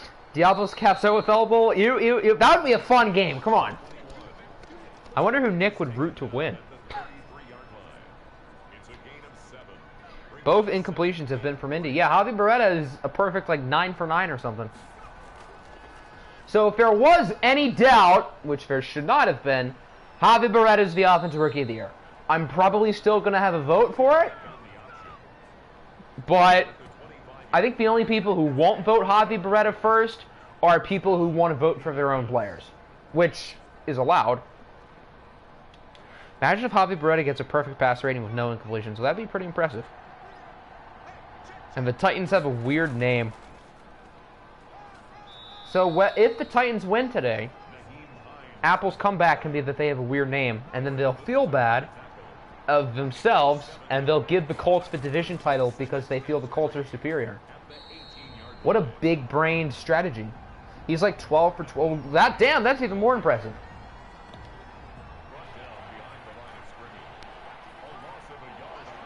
If we were to rank all the starting quarterbacks, where would Javi Beretta be?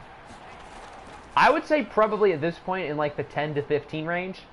I would not be ready to put him in the top 10, but he's very close. He's very close.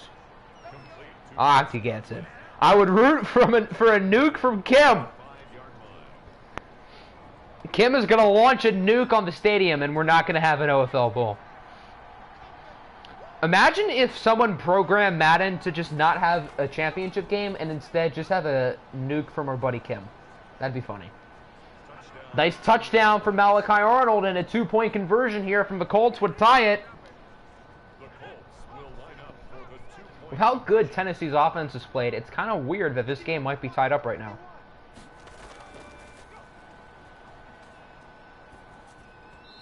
Eddie is incomplete for Chris Godwin, so the Titans will hold their lead. But still a pretty good drive. Imagine no Super Bowl in Madden. Kim Jong-un nukes it. That would be the ultimate OFL plot twist. That'd be an even bigger plot twist than when that time when Alexei Smirnov threw a Hail Mary, or that time the Colts chose to go for it on 4th and inches on the 15-yard line when they needed a field goal in a playoff game. It'll be a 2-point game when that weird name team gets the ball. Javi is still in the zone. I don't think he has left the zone since he originally entered it in the first place. He is 11 for 11 right now. Okay. With 188 yards and 2 touchdowns. So it's not like he's 11 for 11 with 70 yards. He's not making wussy throws. He's making legit throws. Javi breaks the sack from Mitten. Deep downfield. How does he keep doing this? One of the Harrises. Again, how am I supposed to tell which one? First and 10 at the 37-yard line. Jeremiah Harris that time. Okay. I guess if which Harris looks like weirdly short, it's probably Deontay Harris because he's like 5'7".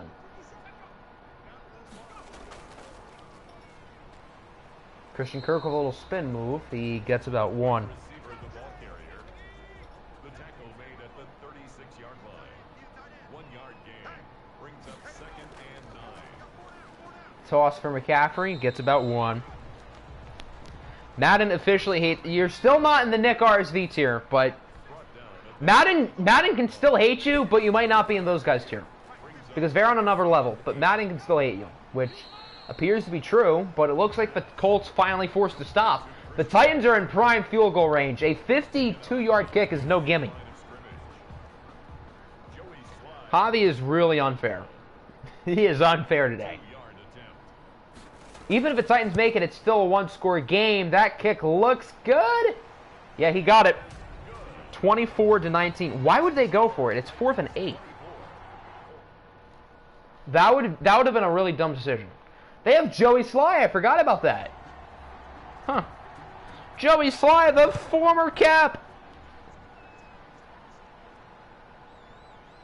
I'm surprised his kick wasn't wide left into the parking lot.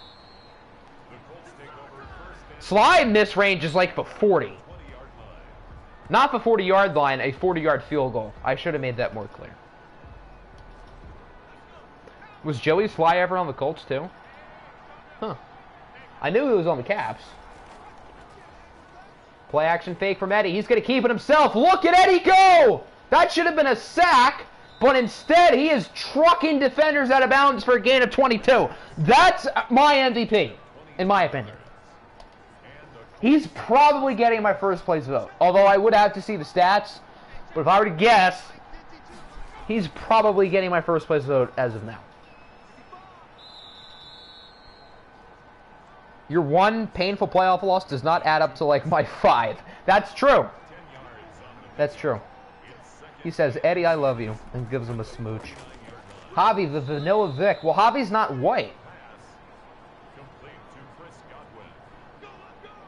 I think in order to be the Vanilla Vic, you have to be white. He's the black Vanilla Vic. Yes. I don't know how that makes sense, but it works. Riley Painter would have scored a touchdown. Riley Painter would have gotten sacked on that play.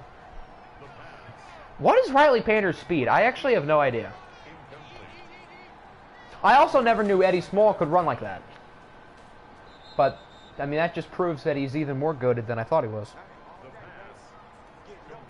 I mean, Eddie, but he's also not white. I mean, Eddie Small is a pretty white name. I'm not going to lie. So, that's probably where a Vanilla Vic comparison could come in. Third quarter in the books. The Colts cut it down to 5, and they had the ball past the 50. So this is anybody's game. Winner clinches a playoff spot, takes home the AFC South, and the loser needs to hope for a wild card spot. Which, to be honest, I really hope both of these teams get in. Because they are two of the most interesting and more fun teams to watch in the league. So I'm definitely going to be rooting for both of these teams to make it.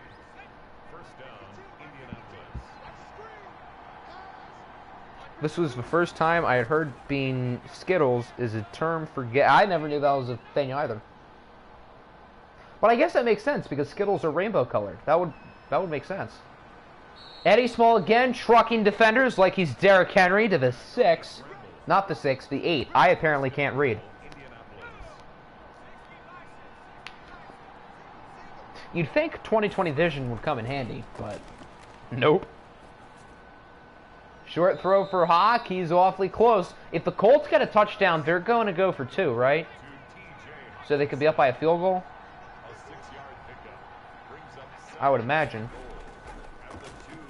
2nd and goal. Nyheim Hines will get the touchdown, and Indianapolis takes their first lead of the game. They will go for 2. That's probably the right call. Be up by a clean 3 points. Eddie is again incomplete. Eddie has thrown 3 incompletions in this game, but he's also 0 for 2 on 2-point conversions. And his 2-point conversion stats don't join his real stats. But nonetheless, the Colts are now up. The YouTube emojis are so weird. That flag looks gigantic. Like, emojis should not be that big. Worst part about this game is that I want the Colts to win. Honestly, I want both teams to win because, again, I really want both teams to make the playoffs. So I don't really know who I want to win. Who has a better chance of making it as a wild card? Probably equal, since they'd have the same record.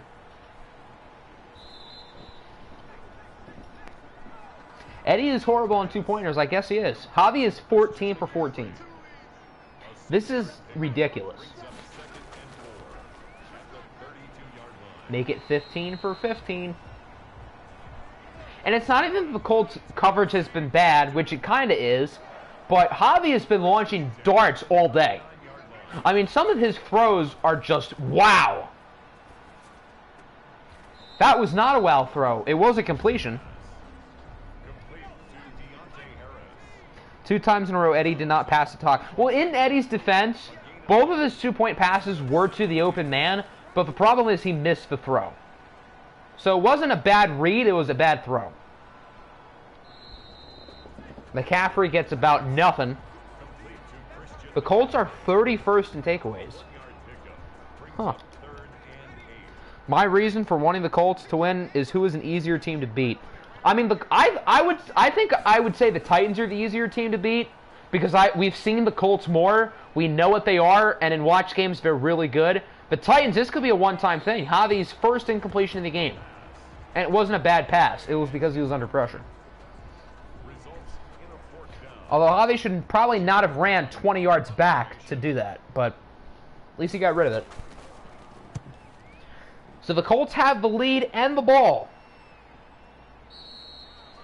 Let's see if they can play out smartly and clinch the division for the second straight year. We punting? Yeah, on 4th and 8 with 4 minutes to go. And no consistent run game from the Colts. I'd punt it too. Although the Colts have not ran the ball poorly today. It's just that, I mean, do you trust Nyheim Hines? Do you trust that green guy, whose name I do not know? CMC with a very impressive way to gain 0. Octi Jinx. Is the Octi Jinx a real thing? Probably.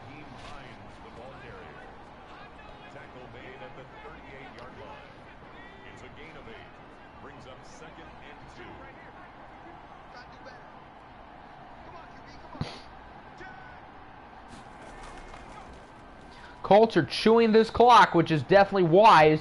Probably going to have one more play before the 2-minute warning. Maybe the biggest play of the game. 3rd down and 2. Colts need a conversion. Titans equally need a stop. This play could potentially determine the winner of this division. Green breaks the tackle. He got it. That's Green. That's like the 65 overall dude. There was a Titans player quickly in the backfield, but Green made a really good play to keep the drive going. So now the Colts are going to have to start using their timeouts. Green again with another first down. Titans call timeout number 1.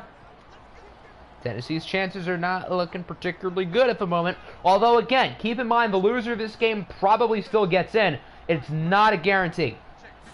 The winner of this game can guarantee themselves they can punch their tickets and go possibly as high as the 2 seed.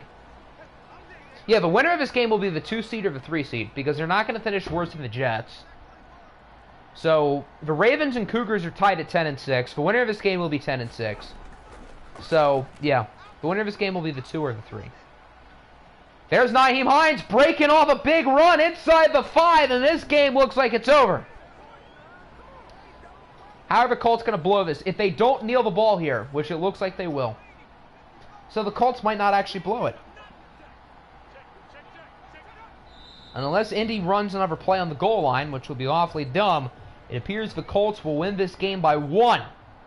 Oh God, they're running another play. If this is a fumble or a turnover, I swear.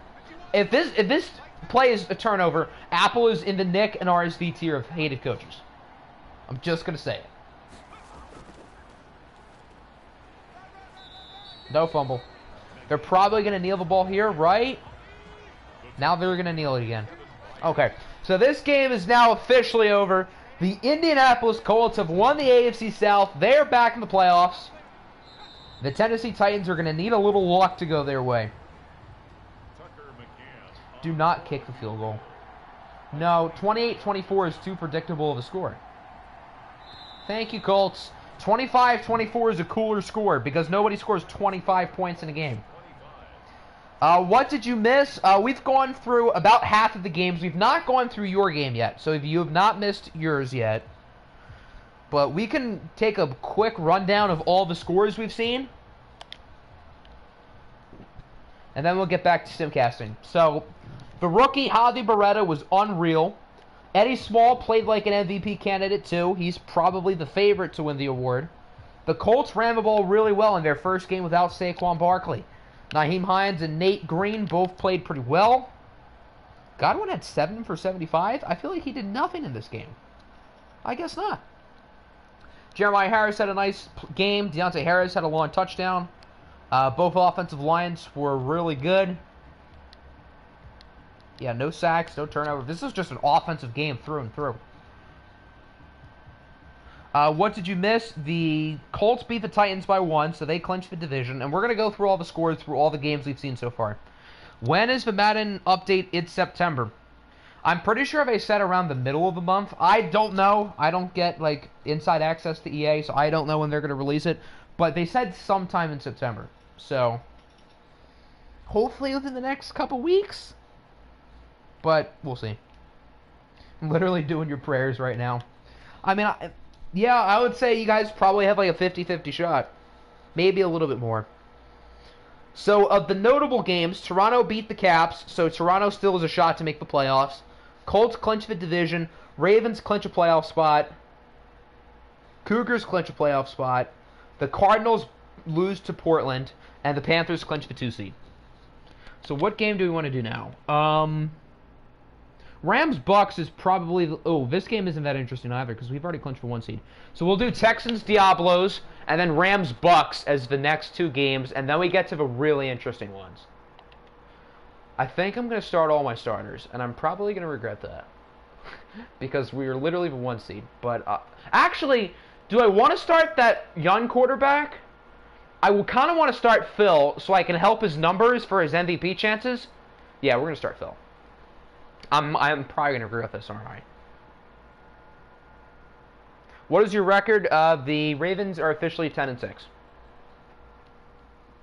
OMG, the Lions did win. The Cowboys are pretty bad, though, too. Lions-Cowboys is a tank bowl. So the Lions won, but at what cost? Why is Shams tweeting about Tremont Water joining the Bucks and not about Ben Simmons joining the Cavs? Why are you saving your game and the Packers game for last? You finally... I never said you guys were irrelevant. It's just that the NFC North is one of the most interesting divisions left. So that's why your game and Green Bay's game... They're probably not going to be like the last game, but I saved them for the end for a reason.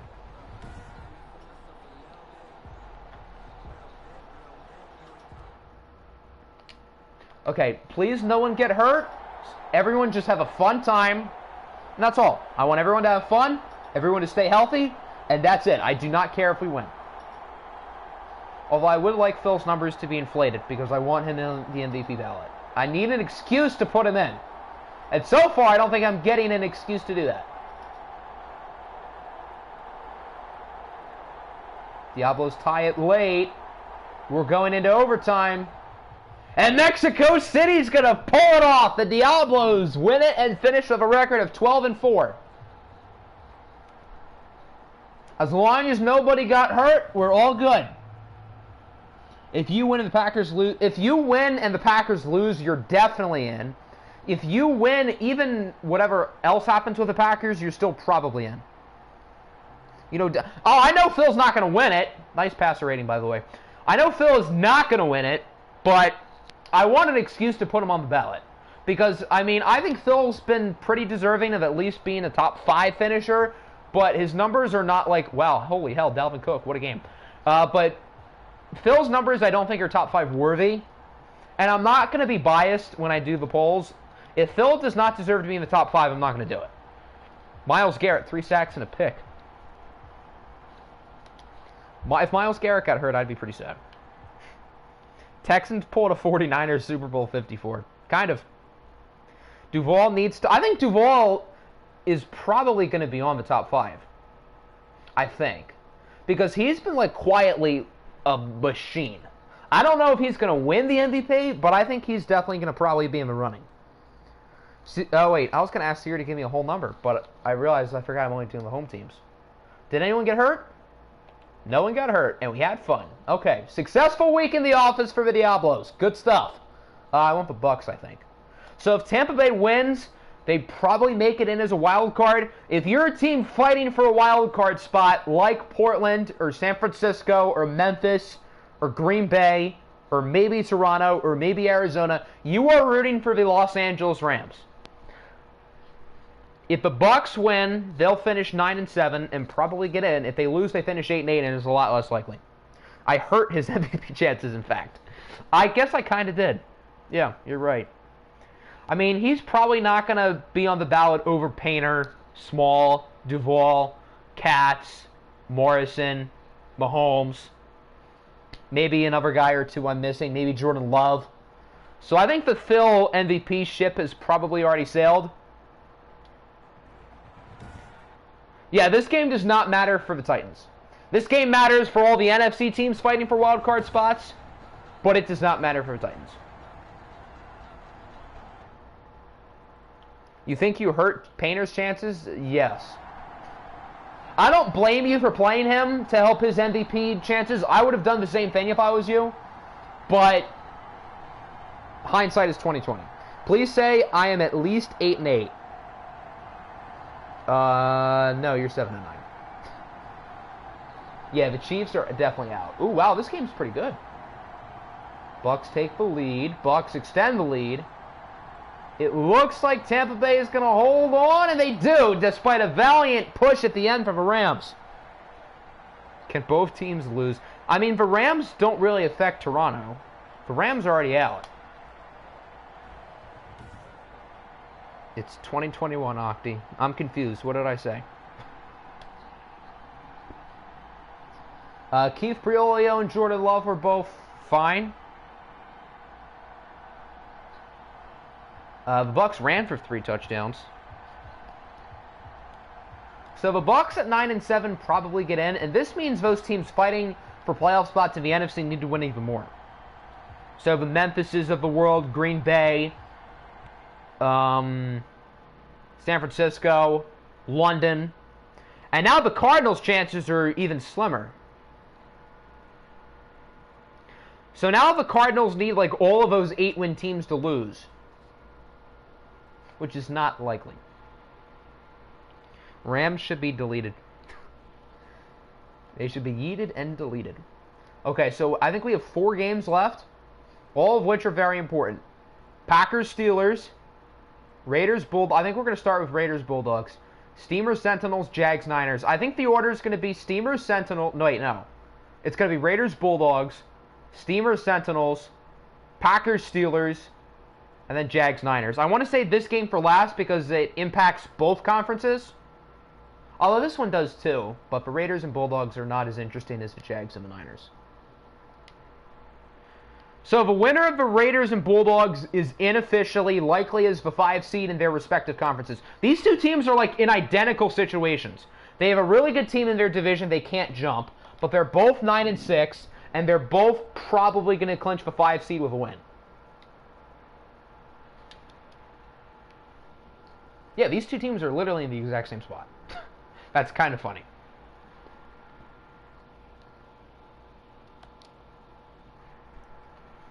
What is tonight's upload? Tonight's upload will be Orioles. The video itself is already uploaded. I just have to do the thumbnail, and then it's going to be uploaded probably within 10 or 15 minutes after the stream's done. Devontae Adams has 700 yards and 3 touchdowns. He probably should not have left Arizona. And Arizona probably should not have let him go.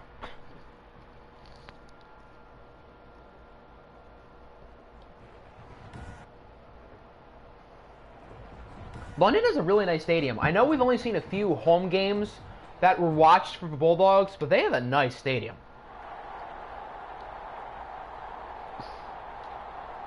If you are an AFC wildcard team or a team in the mix, you are rooting for the Bulldogs. If you're an NFC team in the mix, you are rooting for the Raiders. It's pretty much that simple.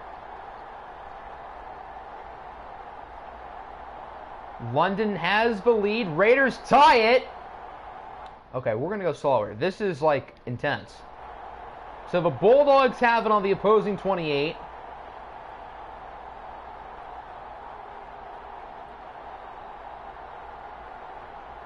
Wait, what happened? They didn't score. London did not score. How did that happen? Okay. Do we just want to watch at this point? Gregory Chance is hurt. Whoa, that's a big deal. I think we should watch. But Gregory Chance getting injured is gigantic. Have the Titans ever made the playoffs in OFL 21? I don't think so. I don't believe so. Marvin Jones will stretch for the first down.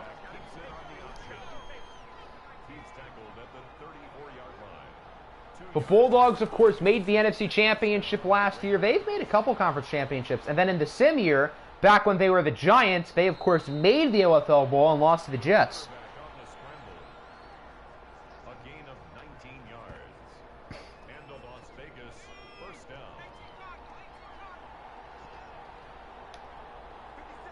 The Raiders are inching closer and closer to this end zone and closer to clinching a playoff berth.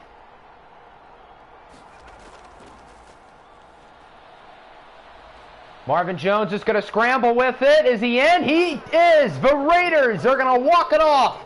Las Vegas has clinched the playoffs with 10 wins. So now that the Raiders are in, the Titans, Jags, and Steelers are all fighting for that last wild card spot. The Titans are 9-7. The Jags and Steelers are both 8-7. So Tennessee's chances in this stream have significantly dropped. Bradley Pinion, highest passer rating out of anybody in this game. The Bulldogs can still definitely get in with a loss, but it's not as likely. But they could still make it. So pretty much for the Titans, you guys are rooting hard against the Steelers and against the Jags. What was the Titans head-to-head against Jacksonville and Pittsburgh? I want to check that before we go through these final 3 games.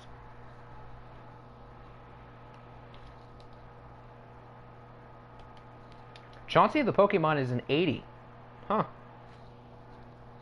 I see he's developed quite well. Alright, let's go to the Titans.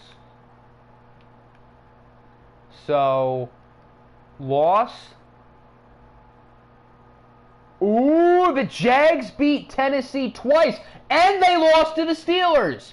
So the Titans do not have a head-to-head tiebreaker over Jacksonville or Pittsburgh. Oof. Welcome back, Pokemon. You came at a pretty good time because your game, I think, is up next after this one, which is the Steamers and the Sentinels. So Orlando, I think, is out now. So maybe we should not have saved this game for the end. If Memphis wins, they're probably in. If they lose, they're probably out. That's pretty much how it works. Now, the NFC North will also be determined on what happens in the Green Bay game. And Memphis can officially eliminate Toronto with a win as well.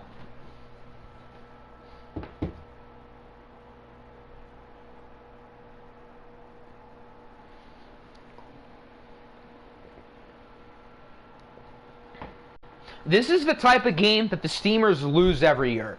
But now that they have an elite quarterback, can this be the year where Memphis finally gets in?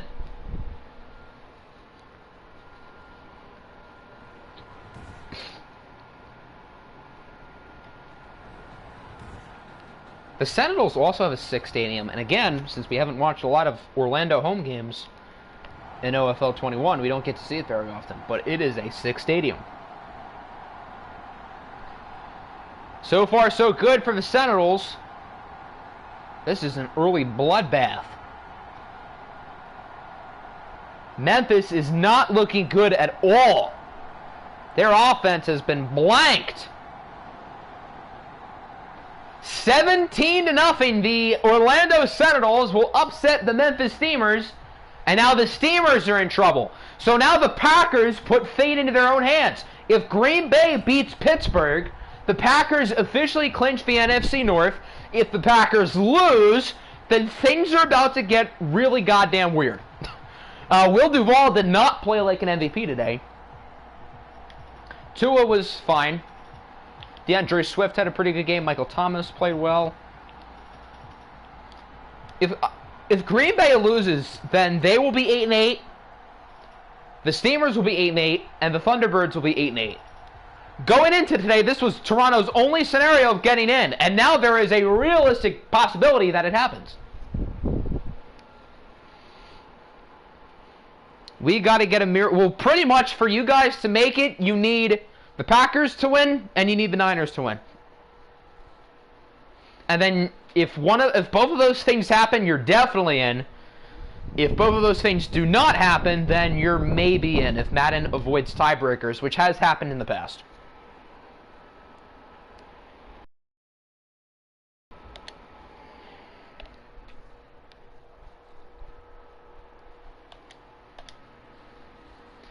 So if Green Bay wins, they're in. They clinch the playoff. They clinch the division. If they lose, then again, the NFC North is going to get really chaotic. For Pittsburgh, their only chance of making the playoffs is with a win.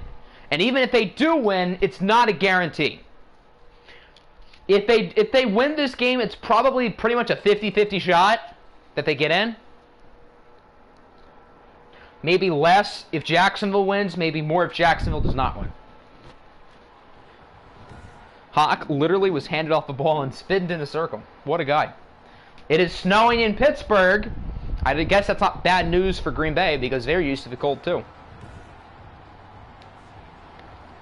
Can Green Bay clinch what would, I believe, be their first division title in OFL 21? This game's low-key more important than the last game. I should have saved this one for the end. So far, so good for the Steelers, but Green Bay ties it. Steelers take the lead. A lot of offense so far. Packers with a late field goal. Green Bay takes the lead with a touchdown. Steelers answer back. Pittsburgh is now up by 18. And it looks like the Pittsburgh Steelers are going to hold on to win it. So Toronto's only scenario of making the playoffs has happened. They won, Memphis lost, and Green Bay lost. So each of those teams have a 33% chance of winning the NFC North. For the Steelers, them and the Titans are now tied at 9-7, but the Steelers did beat the Titans earlier in the year.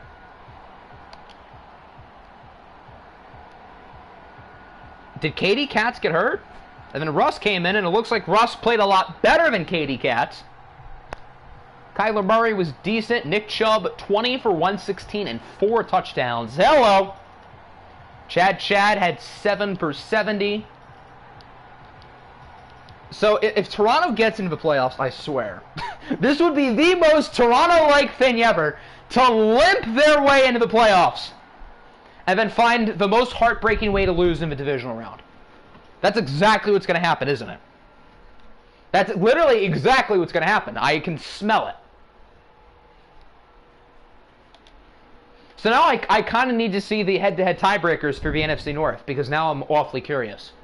Again, Madden does not always count tiebreakers, but usually they do. So I do want to check these out. We want to go by team.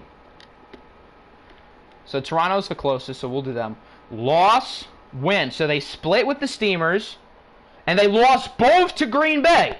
So the Packers had the head-to-head over Toronto. What about Green Bay and Memphis? Win, loss. Okay. So Memphis split with both teams, but the Packers swept Toronto. So with that logic, Green Bay should probably win the NFC North.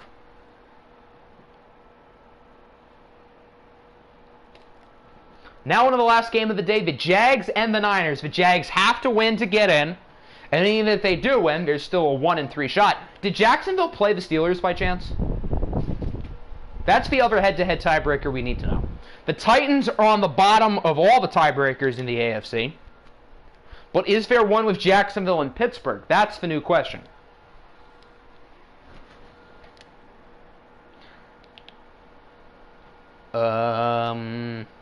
No, they did not play. So then it turns into something else, and I really don't feel like doing math right now, so I'm not going to figure it out. So the Packers should win the division. But with Madden, you never know. So don't get your hopes up that Green Bay gets in. But if I'm Memphis or Toronto, I also will not get my hopes up either that EA is going to screw up. Which, I mean, again, with EA, they probably will.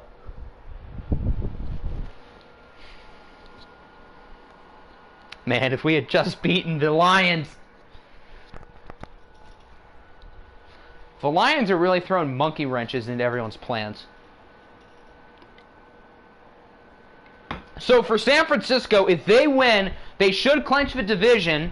If they lose, they're probably out. Because the Bulldogs and Bucks would be wild cards at 9 and 7.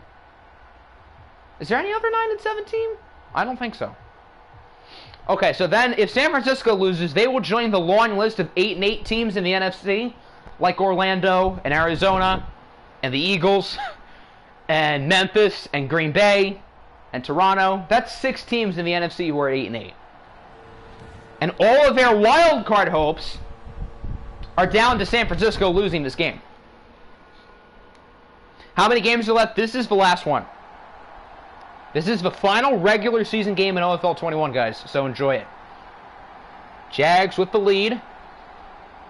Jags are looking good, but the Niners answer right back. Jags with a field goal. Jags with another field goal, but the Niners get a touchdown. We're going to go slower.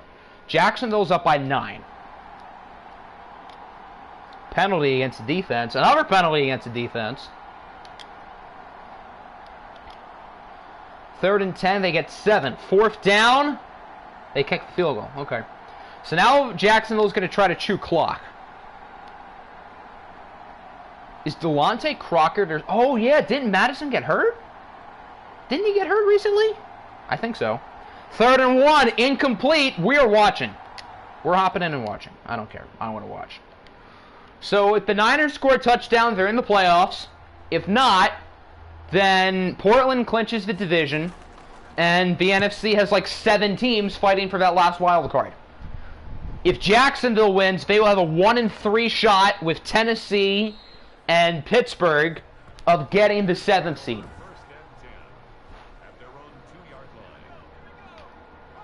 This game very much matters for San Francisco.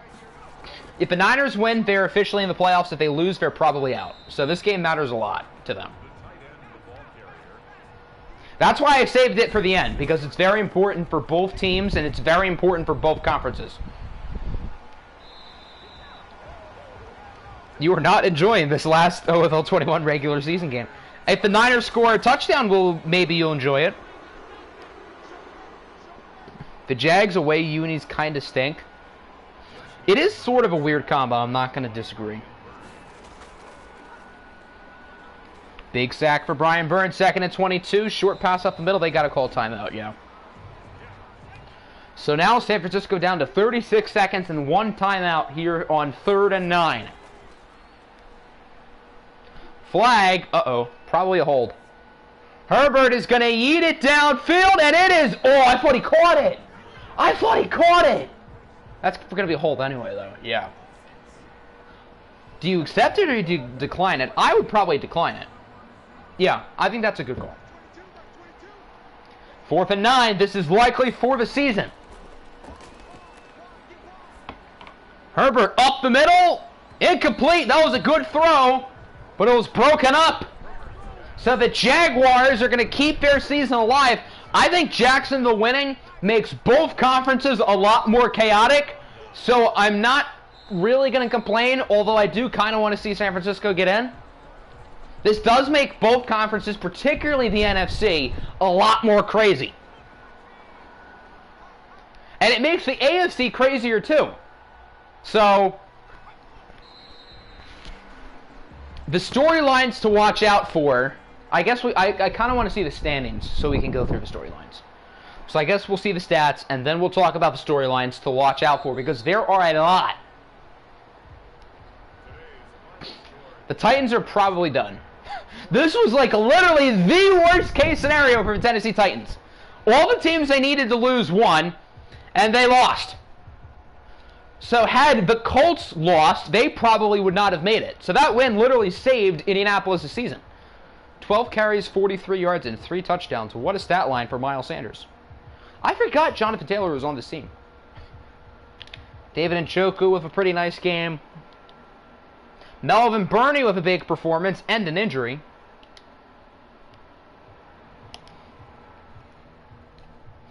So that will do it for the Season 5 regular season. And now it's time to see who all makes the playoffs, with 12 spots still up for grabs. No, 11. I forgot about the Jets. 11 playoff spots are up for grabs. 5 in the AFC, 6 in the NFC.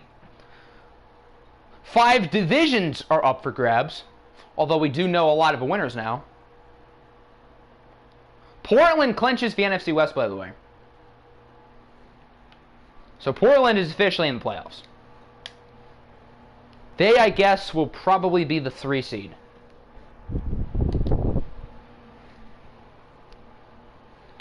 Okay, so in the AFC North, the Cougars and Ravens are both in. It's a question of which team wins the division. We'll get back to the Steelers. We're just going to talk about the divisions. Colts clinch the South, Jets clinch the East, Diablos clinch the West. NFC North, dear Lord, what a beautiful mess. The Packers should have the tiebreaker over both of these teams. So Green Bay should get in. But with Madden, you never know. NFC South, Carolina is in. In the NFC East, the Caps are in. In the NFC West, the Snowhawks are in. For the wild cards, so the Colts are in, the Raiders are in, the Cougars are in, the Ravens are in, the Jets are in. So that means there is one wild card spot left, and it will go to one of the Titans, the Jaguars, or the Steelers. The Jags and Steelers did not play each other, but they both have head-to-head tiebreakers over the Titans. So the Titans should not make it. In the NFC, Caps 1, Panthers 2, Snowhawks 3. Whoever the hell wins the NFC North is 4. London is in as a wild card, so even though they lost, they clinched. The Bucks clinched as well. And then we have one large race for the 7th seed between the Packers, the Niners, the Cardinals, the Steamers, the Thunderbirds, the Eagles, and the Sentinels. Keep in mind, the winner of the NFC North will not be a part of that race because they will already be in. Alright, here we go. Let's use her on like a neutral team. Let's use her us, because we're the 1 seed. Who has the tiebreaker between you and the Cougars? Let me check. I'm honestly really nervous. My heart is like pounding out of my chest right now. And my team is like, has nothing to worry about. Cougars won. So the Cougars beat Baltimore twice. So Chicago should win the AFC North. Here goes nothing. Oh boy. Oh boy, what's going to happen?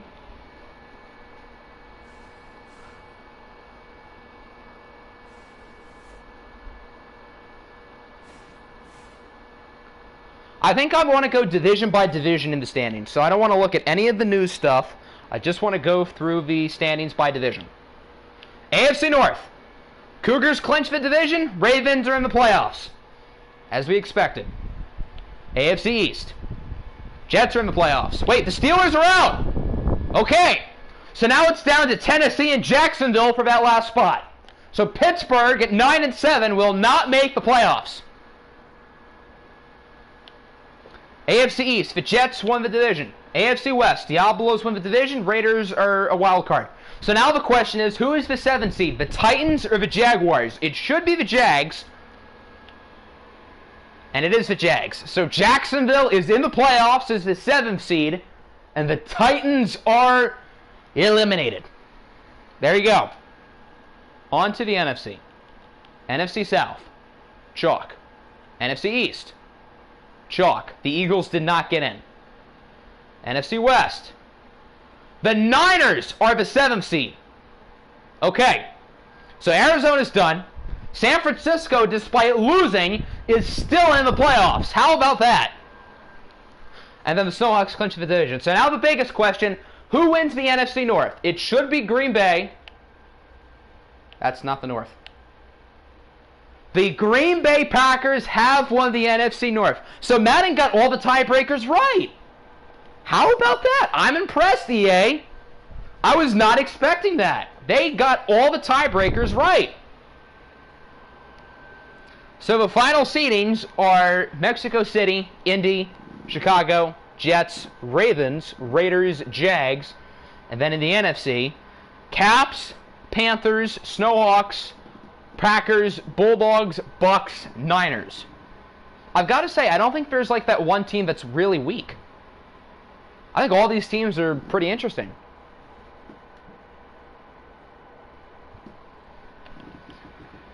So we've got a very exciting slate of playoff games coming up, but now we have to look at the stats, see who our likely award nominees will be. Keep in mind that will be shortly after the stream, award voting. So in the MVP race, I think you have to include Andy Morrison. I should probably go by touchdowns. Eddie Small, Katie Katz, maybe Jordan Love, maybe Jameis. Holy cow, did he have a good year. Probably Riley Painter, maybe Will Duvall, and that's probably about it. Maybe Mahomes. All EA had to do was let Toronto beat the Lions. Offensive Player of the Year candidates. I think any of these top 5 running backs. Maybe not Barkley, because he only has 12 touchdowns. So these 4 all might be Offensive Player of the Year candidates. There were a lot of really good running... Damn, C. Bush had a good year. I didn't even realize his numbers were that impressive. But there were a lot of good running backs this year. Receiving, Jamison Crowder leads in yards and probably catches. Yeah. Juju was close behind as well. Kasim Lamb had a great year. You will never be the Steamers ever again. Well, the Steamers are not an option for OFL 22, so you don't even have to worry about that.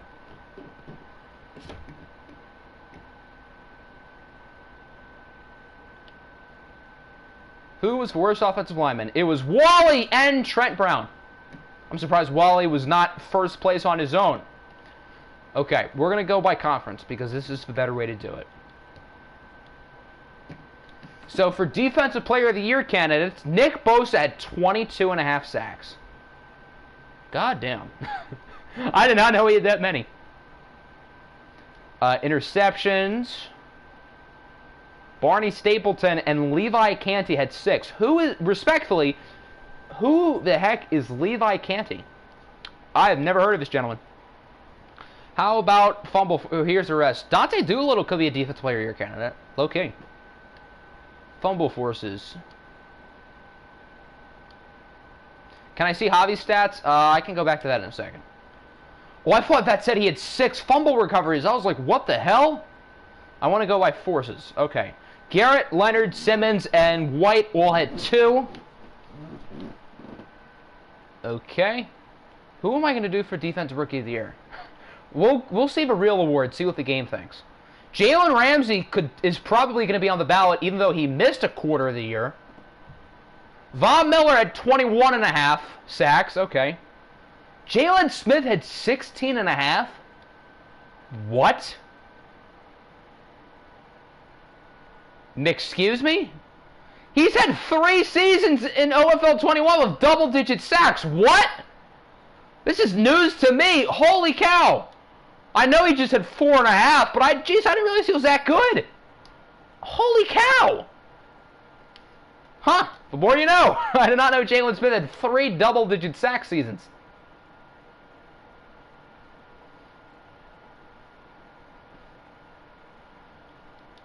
Kenny Clark had 20 tackles for loss down there.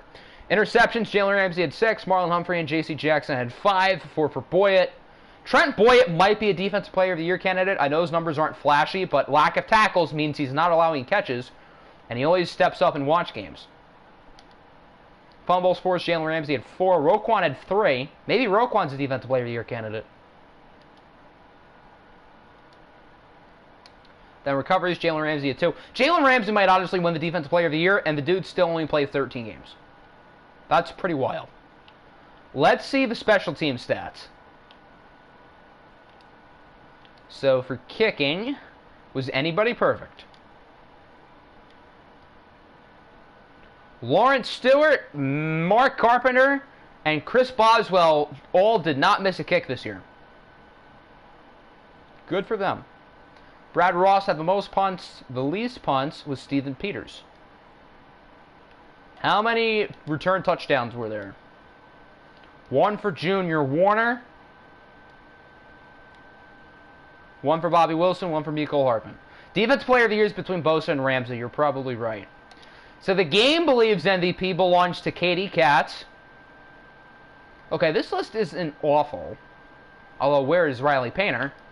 Coach of the Year, they believe it belongs to Jax. I've not even thought about Coach of the Year. Jeez, who am I going to put on that? For offensive and defensive player, for offensive player of the year, I'm mainly focused on which non-quarterbacks are in here, which we have Mixon and Chubb and McCaffrey. Defensive player of the year, Nick Bosa. For offensive rookie, they're going to give it to Javi. Second was Centavius Bradshaw, who I think is like a backup running back. Do I really need to make finalists for the Rookie of the Year award? Ezekiel Flowers was Defensive Rookie of the Year. Respectfully, who is Ezekiel Flowers? The rookie class this year was not very impressive on either side of the ball. I'll get to Javi after the awards. Hey, it's Brian Buttclincher. Is Ass Blaster in here too, please? Darn.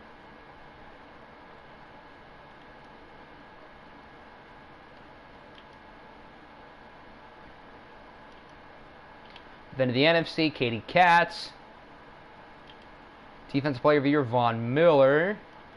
Offensive Rookie of the Year, Aaron Trout. Who is Terrell? Oh, he's their running back. Joe Smirnoff in third, Roman Higgins in fourth. With Roman Higgins in fourth, you know the rookies behind him did nothing. Chauncey the Pokemon wins Defensive Rookie of the Year over Oofy Goober. Over your meme Mercedes. Huh. Interesting. I'm going to double check the... I want to see some of those rookie stats just so I know who to put on the ballot. Particularly for Defensive Rookie of the Year, because I don't think there's like a clear favorite.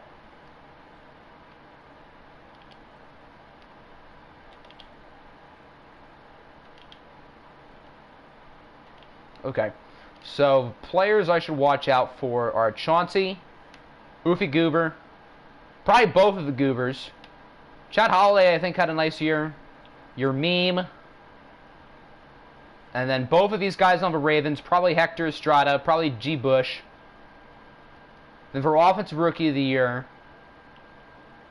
I guess Brown, and then the Cardinals receivers. I guess. Okay, so we're going to go through all the rookie stats. So Aaron Trout, that's what he did. Javi Beretta. Wow, his numbers were actually a lot closer to Trout than I would have expected. For Texans, Centavius Bradshaw, he's a running back. Yeah, no. Terrell Brown on the Steamers. Dear God. 2.6 yards a carry. I seriously might have to put Roman Higgins on the ballot. Like, not even as a meme, but, like, because there's nobody else deserving. Yeah, no, I'd probably give it to Joe over him. Yeah, so I guess Joe Smirnoff will probably get the last nod over Higgins. And then Defensive Rookie of the Year, Ravens had a bunch of guys.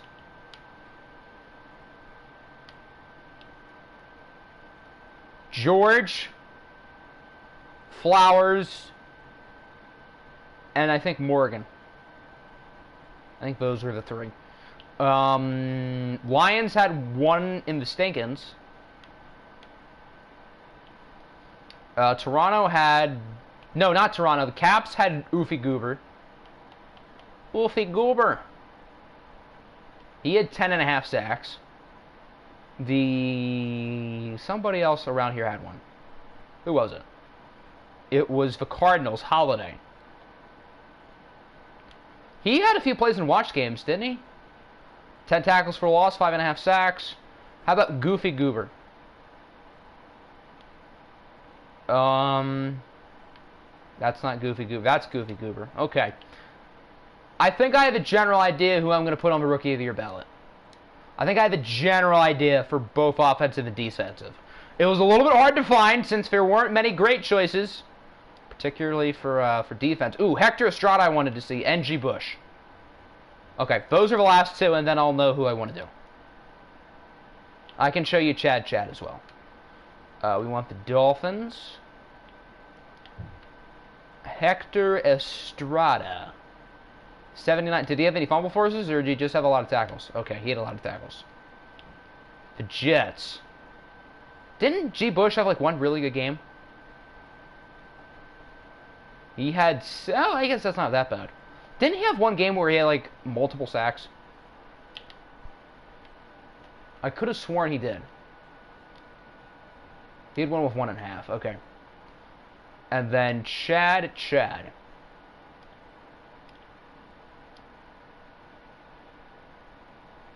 Those aren't too bad, especially considering Green Bay nearly had 3,000-yard receivers. With Golladay and Lamb, particularly Lamb, possibly being Offensive Player of the Year candidates.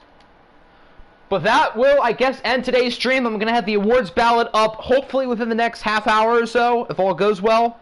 And then we're going to start the playoffs next stream. I don't really know when that's going to be, because I have a lot of stuff these next few days with 2K coming out and a few other stuff.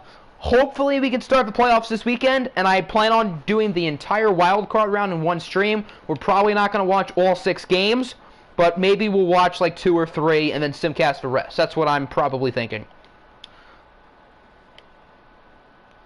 But yeah, that'll end the stream. Thank you all for another great regular season, and hopefully our last playoff run can be the best one. Peace out.